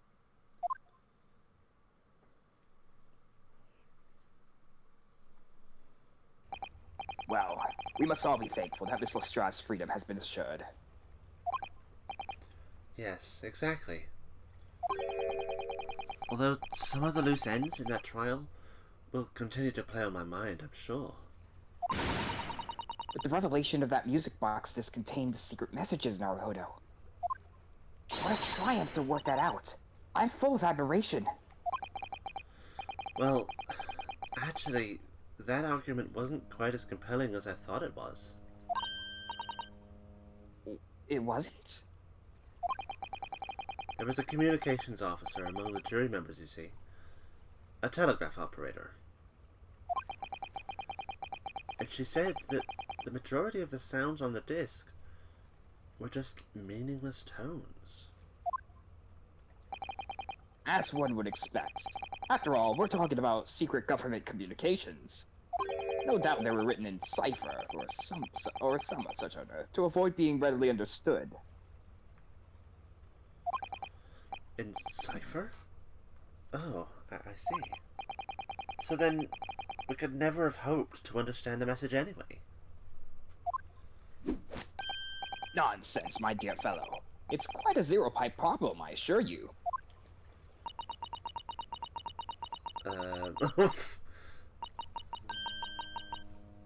A. So... key? What? Well, that can't be a real word, can it? How funny. Wait, Iris, what did you just say?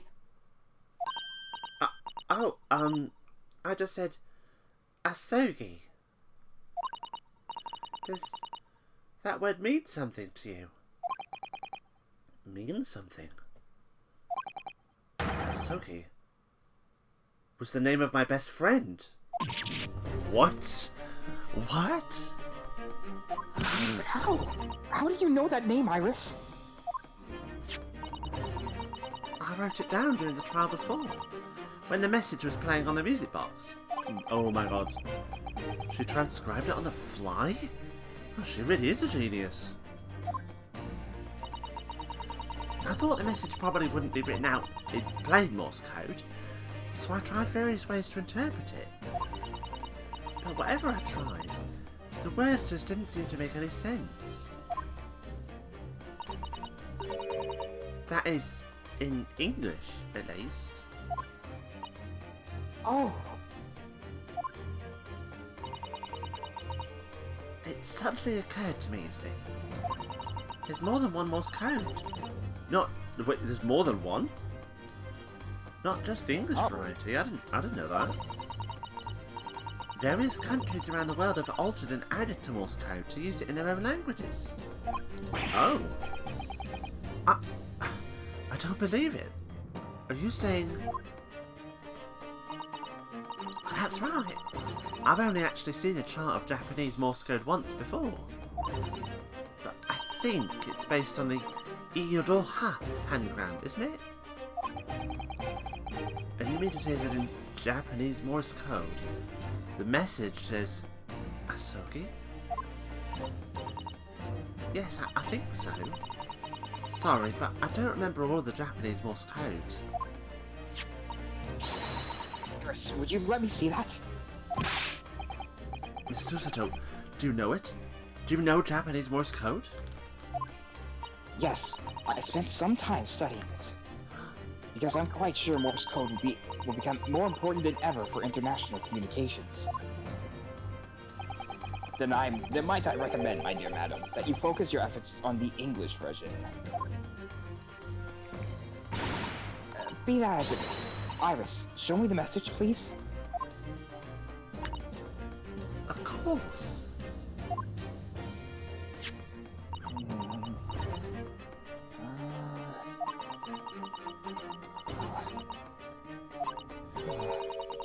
But what can this possibly mean? Whatever is in that long sequence of supposedly meaningless dots and dashes, it's made the color drain from Susato-san's face.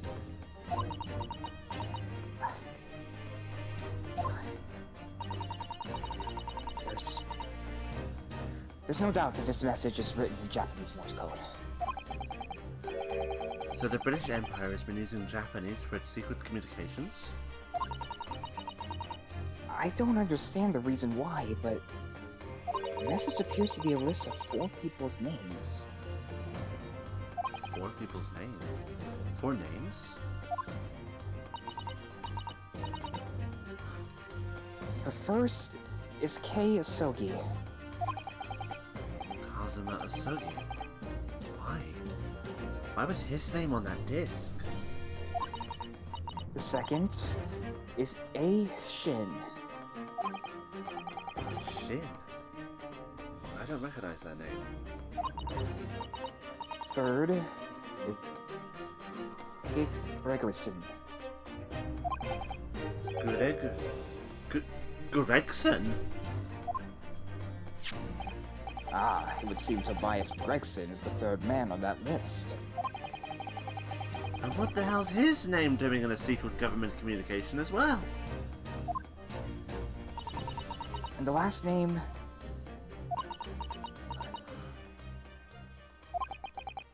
What's the matter, Miss Susato?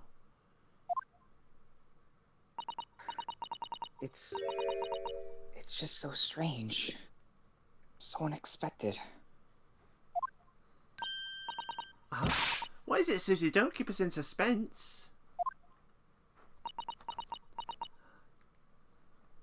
The last name is J. Wilson. What? Wilson? John H. Wilson? You mean Daddy?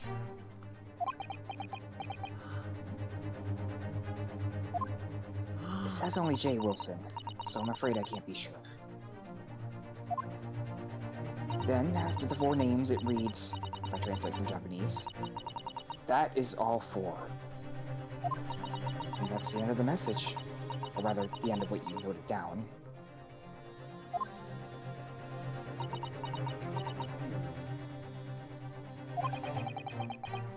I just can't believe it. Who would ever have thought that those discs contain Japanese Morse code? Not to mention a strange list of some disturbingly familiar names. If you don't remember, by the way, Jay Wilson was the first victim of this game. Yeah, yeah. No, I did remember that, but thank you for refreshing anyway. Right, the murder in Japan. Yeah. But then, two of these people are dead. One of them is still alive at the moment, and one of them we don't know. The other we just don't know.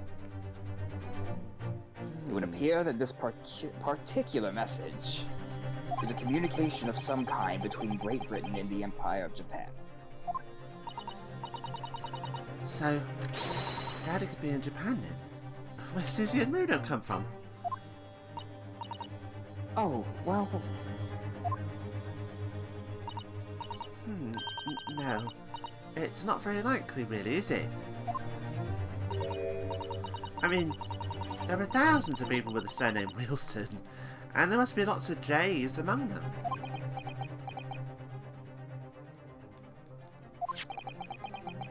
Professor John H. Wilson, visiting professor of medicine at the Imperial Yume University. But we can't tell Iris about that now. We just can't.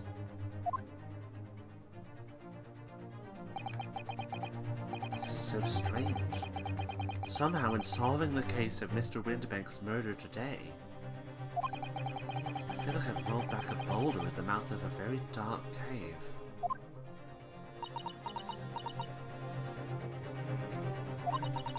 I do wonder. Perhaps it's a dark cave that we shouldn't go wandering inside.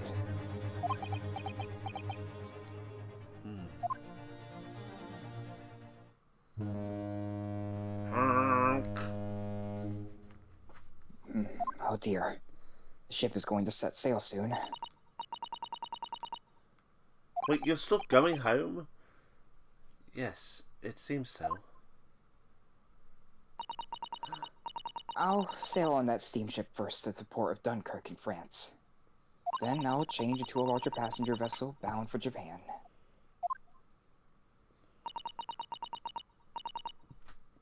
You're really going then, Susie? We wish you a safe passage, Miss Susato.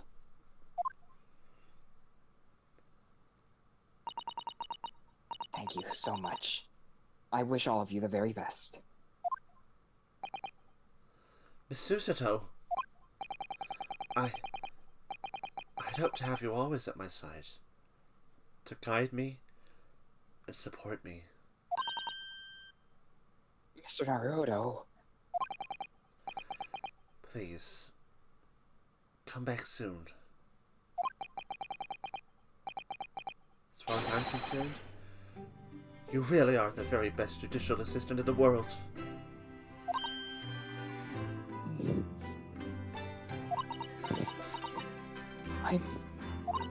I'm quite sure.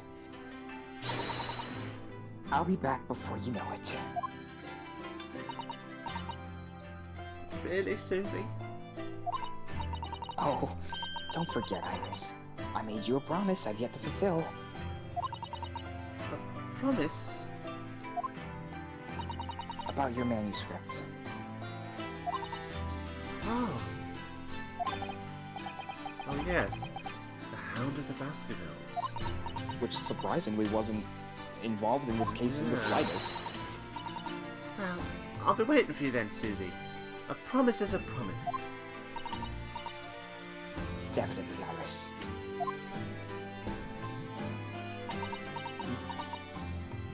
Look at that smirk.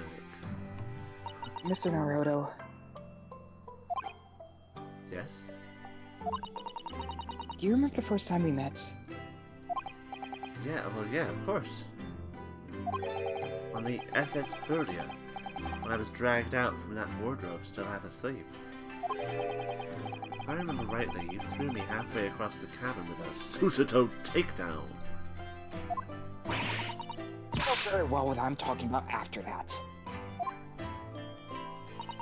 It's strange. But being thrown together as we were in that case, I somehow felt straight away we're the perfect person to continue Kazuma-sama's legacy. Susato. And my instincts were right. I really wanted to believe. No, I'm sure that I'll be back soon. Farewell until then.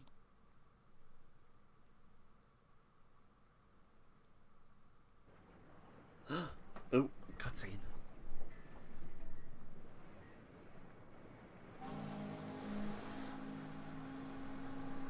Somehow we seem to have come to the end of the adventures of Ryunosuke Naruhodo. Or the first volume, at least. Looking back now, Oh. it feels as though fate has led me on this journey.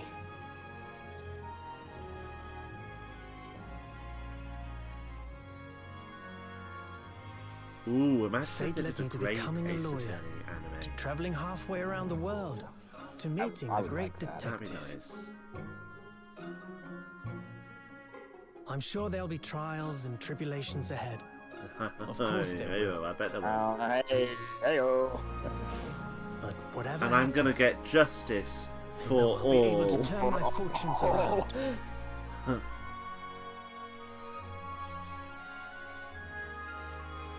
After all, I have the greatest friends in the world on my side. And I have the spirit of justice flowing through my veins in these dual destinies that we share. Oh my god.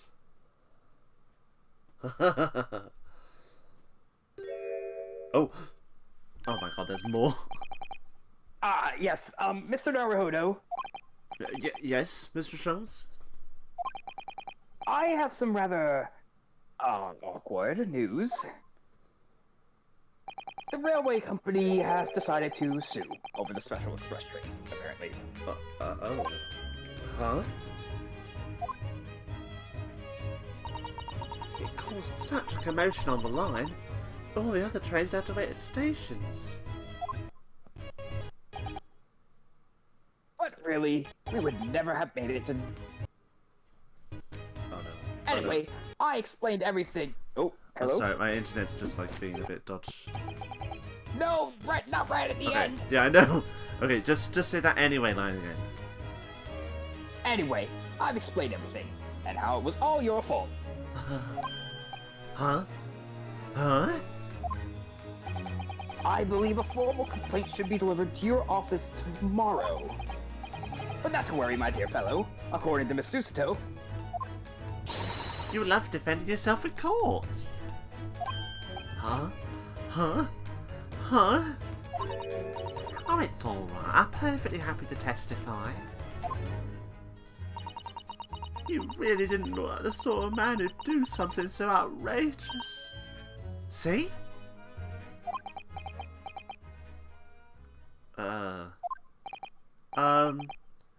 Mr. Sholmes? yes? A word, if you don't mind. Why, certainly. Any word you like. Bellow it out, my dear fellow. Oh yes, I love Runo's words. And I have just the one I'll use here. Then, I really must say... Objection! Perfect. Oh, wow. Oof, We did it! We did it! we did it. What a journey. What an adventure of Ryunosuke Naruhodo. Oh my goodness. What an ace. Man. Terrible. Oh. Oh my god. In the following weeks, hundreds of music boxes arrived at Baker Street from all over Europe. Something was afoot. Though it transpired, I'd ordered them all myself. So I advertisely made them to sale, used by Mr. Scholl to solve an important case. And the money I've earned! Consulting this detective work pays pittance in comparison. Ah.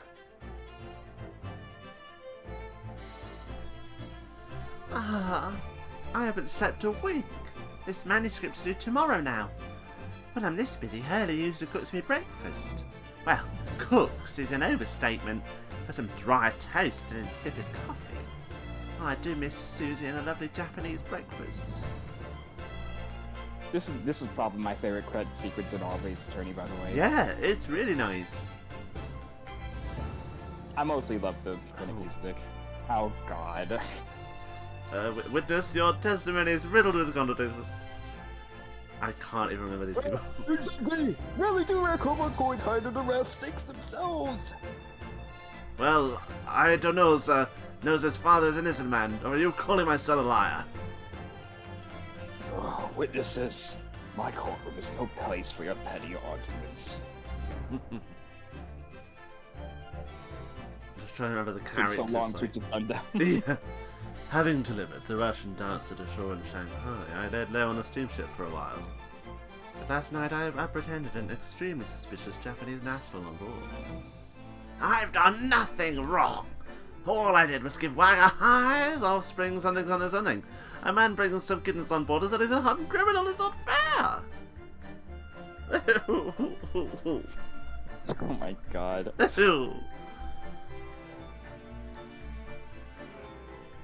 Man, just what a game. What a game. I mean, that was amazing.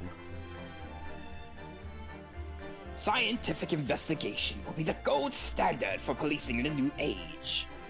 I dream of a world governed by the cadence of order. Like a great clock, in fact, whose hundreds of parts match together in perfect unison. Now, if you'll excuse me, I have 2 minutes and 37 seconds until my next appointment.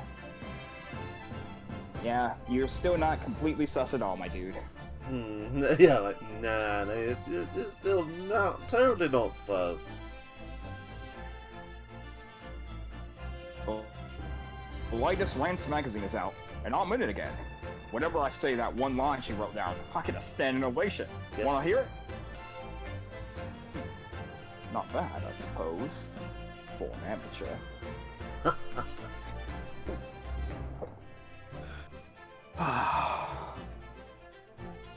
Her ladyship puts me to shame.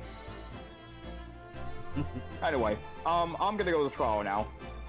Yeah, I'm going to try for literally being treason. Yes.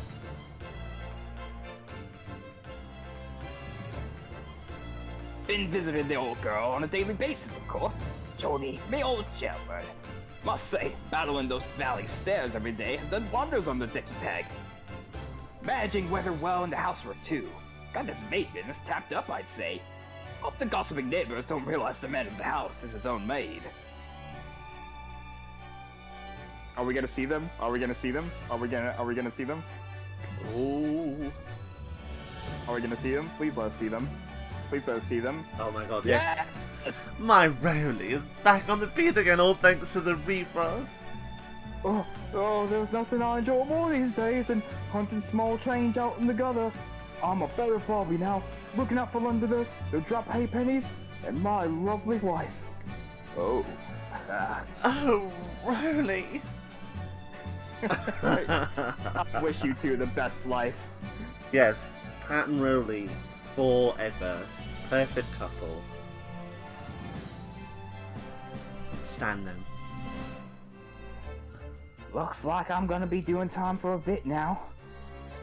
But Iris comes by every day for a natter, so it ain't too boring. She's always going on and on about them cases what Sholmes is looking into. Criminal investigations are kind of interesting when you get to know them.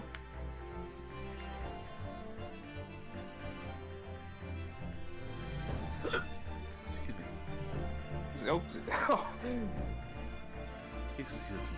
Oh, who is it next? Okay, Perrin. Yes, I renounced my upbringing and chose a life of sophisticated crime. But regrets? Please. Give over, bruv. That ain't the Ash we used to know.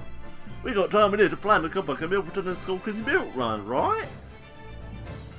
The three Muscovopsits. Milking the neighbourhood for all it's worth. For all it's worth. For all it's worth. Well, I hope you live the rest of your days in happiness, Ash, with those two. Because, like, you literally caused heist, treason, and murder, so that means you're gonna get, like, hung twice. Yeah, it's gonna be there a while. This past 6 months has been a time I shall remember for everyone. Painful goodbyes, and wonderful encounters. I've come to realize that's what life is all about. Naruhodo-san, I promise, your assistant will return someday. But for now, I leave you with many memories, and a heartfelt wish that life will treat you well.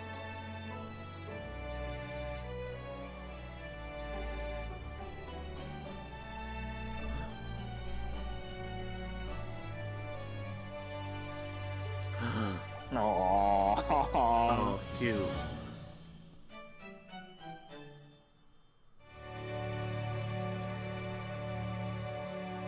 What a fantastic end to the first game. Yeah. It's like a fantastic end, horrendous start. And that's exactly what I, said at the start, man. Like, this game's first case is just a horrible introduction for such a fantastic experience. And these are the actual main credits. So let's talk about our thoughts on the game now. Yeah. What you think? I love it. Loved it. Everything except for the first case. The first case was so bad. It really was. It was really, really terrible. Was the first case. Everything else was really enjoyable. I'd say this game's only hiccup, besides the first case, was the fourth case. Yeah, I can and see yes, that. it did give us Pat and Rolly, but it just dragged on the trial. Yeah, there were points in that fourth case where we knew something, but then it was like, okay, we just have to get to it after so much dialogue. Yeah, I get you. I get what you mean. Everything in this game just kind of works otherwise, I think the characters are one of the strongest aspects in any Ace Attorney game, and this game has an incredible cast. Like, it truly does. Yeah, the characters are really good. They weren't just like standard Ace Attorney characters. They were all really thought about, and they were very memorable. And Naruhodo alone, I'd say I have a lot of love for Apollo, but I would say Naruhodo is maybe one of the best protagonists in the Ace Attorney series, because, he actually goes through growth, and Apollo and Athena and Phoenix all do too, but, there's something about Naruhodo's growth that just hits different in a way. Maybe it's because in this game it takes place over 6 months, and we see all different sides of his relationship and different sides of everything. Whereas in other Ace Attorney games, it takes place across maybe a few months, not 6 months, and they're all specific cases. Honestly, I think I agree with you on that point, and, there also comes the whole discussion on, he started at the bottom, rose his way up, then kind of was at the bottom again in an even worse situation that he just kind of was thrown into. Then he learned to cope with that failure and loss, and in the end succeeded. And I think that's a really nice, beautiful growth. And, we might as well talk about it. McGilded, what a great mastermind for this game. Oh my goodness. I'm still not convinced that he's dead. Really? How do we know he's dead? I'm still gonna say nothing on that front if you think so or not, because of the second game. Oh yeah. Because I'm assuming the whole those 4 names will come into effect in the next game. Oh yeah, there's still a lot unanswered. Why Susato knew about the Hounds of Baskerville, those 4 names, a lot of things in this 5th trial. Which, speaking of, I have such a better opinion on this 5th trial. I mean, I already liked it going back into it, but this final trial is really, really good. Like, I do think it drags a bit at points near the end of the trial, but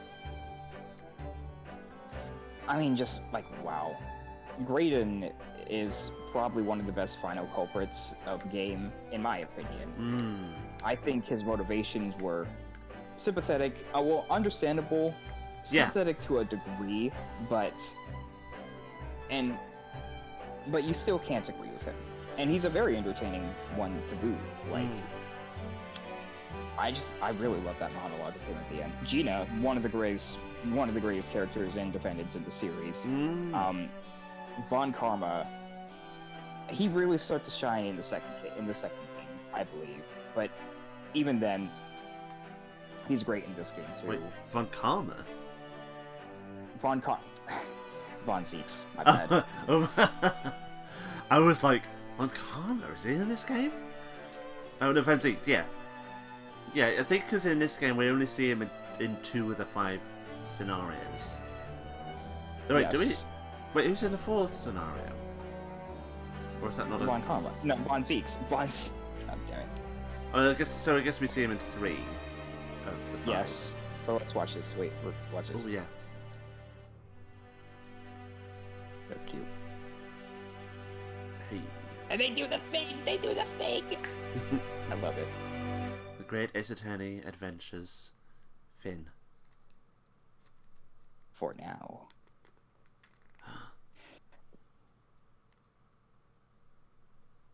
Oh, man. Ooh. We did it. Ooh, that looks nice.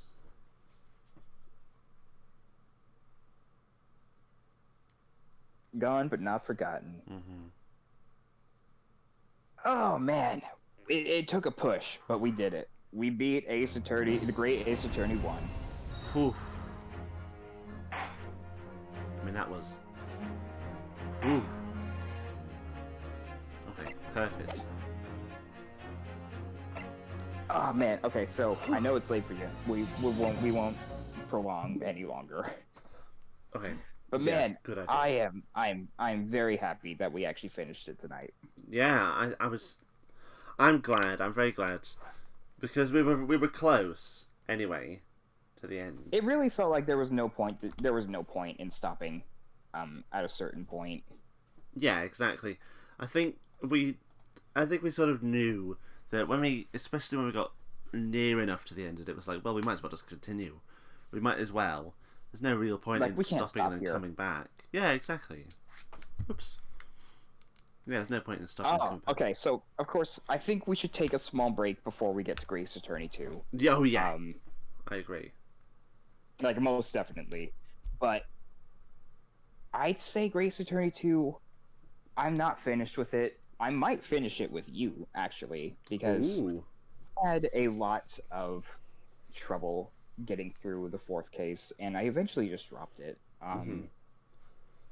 Not because it was bad, just because things didn't really click with me sometimes. Yeah. Especially in case 3. I will discuss case 3 when we get to it of Grace Attorney 2.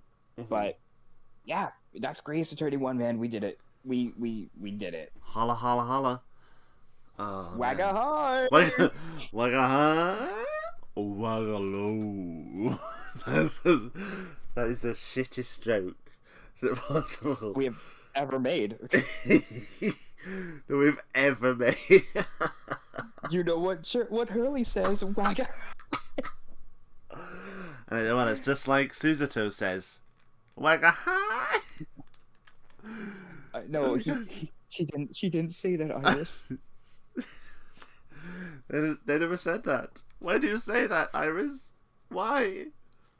Like, do not say it. Do not say it, Runo.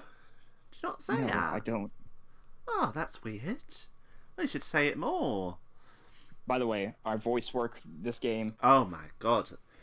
The voice work Can was we just give our? Can we just? Yeah. Can we just clap? Can we just clap ourselves for a sec for our Yes. voice work? Applause. I mean, you can't really hear it on the it's still recording, by the way. I just haven't stopped it.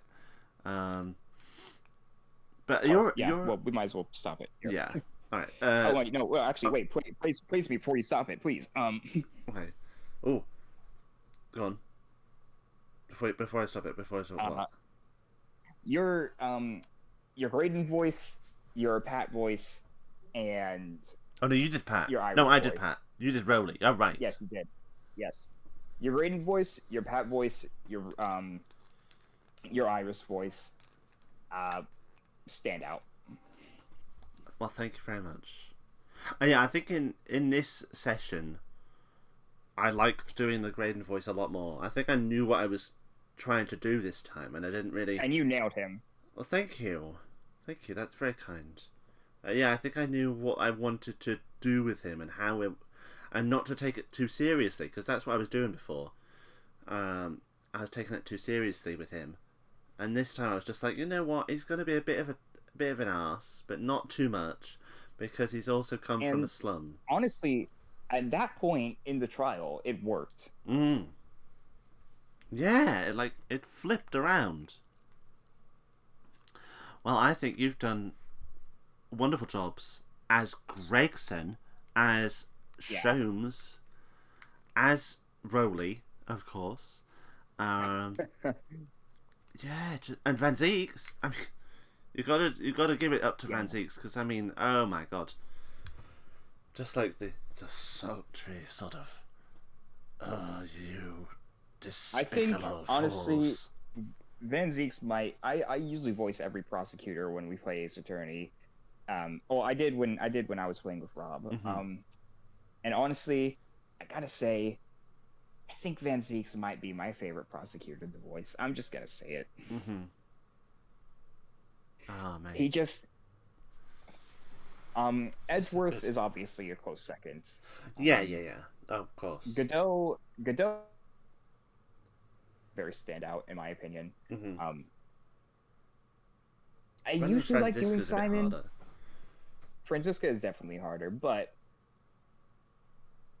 I kind of want to do Simon. I really want to do Simon when we get to Dual Destinies, but he's a little tough. He's like an in between between.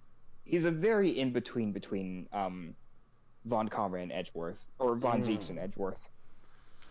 Yeah, because I mean I can't really remember a lot of Simon. I've only played those games once. Yes. Yes. But it's yeah, I can imagine him having like a sort of deeper, darker voice. I usually talk with him like this. Right, Dodo? I usually talk with him like this, maybe. Psych-sama. So, oh, Athena, you do amuse me. Well, if that is the evidence you would like to present, then you must give your good case for it, or something like that. You must present us with the evidence. We'll see when we get to Dual Destinies. Yeah. Well, yeah, exactly. There's still a long way to go. We do have a long way to go, but man, okay, let's end it. Okay. This has been very fun. I am glad that we finished this game. Yeah. Thanks for playing with me, and thanks for finishing it with me, because it has been a lot of fun. I don't know if I could play it with anyone else, my man. Oh, I definitely could not play with anyone else, because it's been so fun. Rob too, but well, yeah.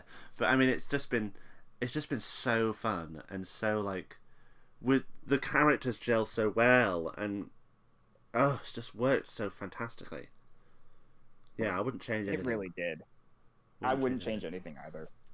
And it's gonna be even better in Grace Attorney 2, hopefully. Yeah, let's do it.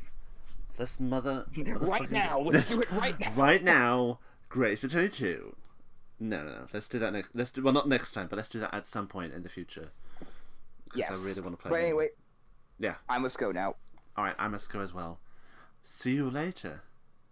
Have a lovely. I shall see you later too. Lovely evening.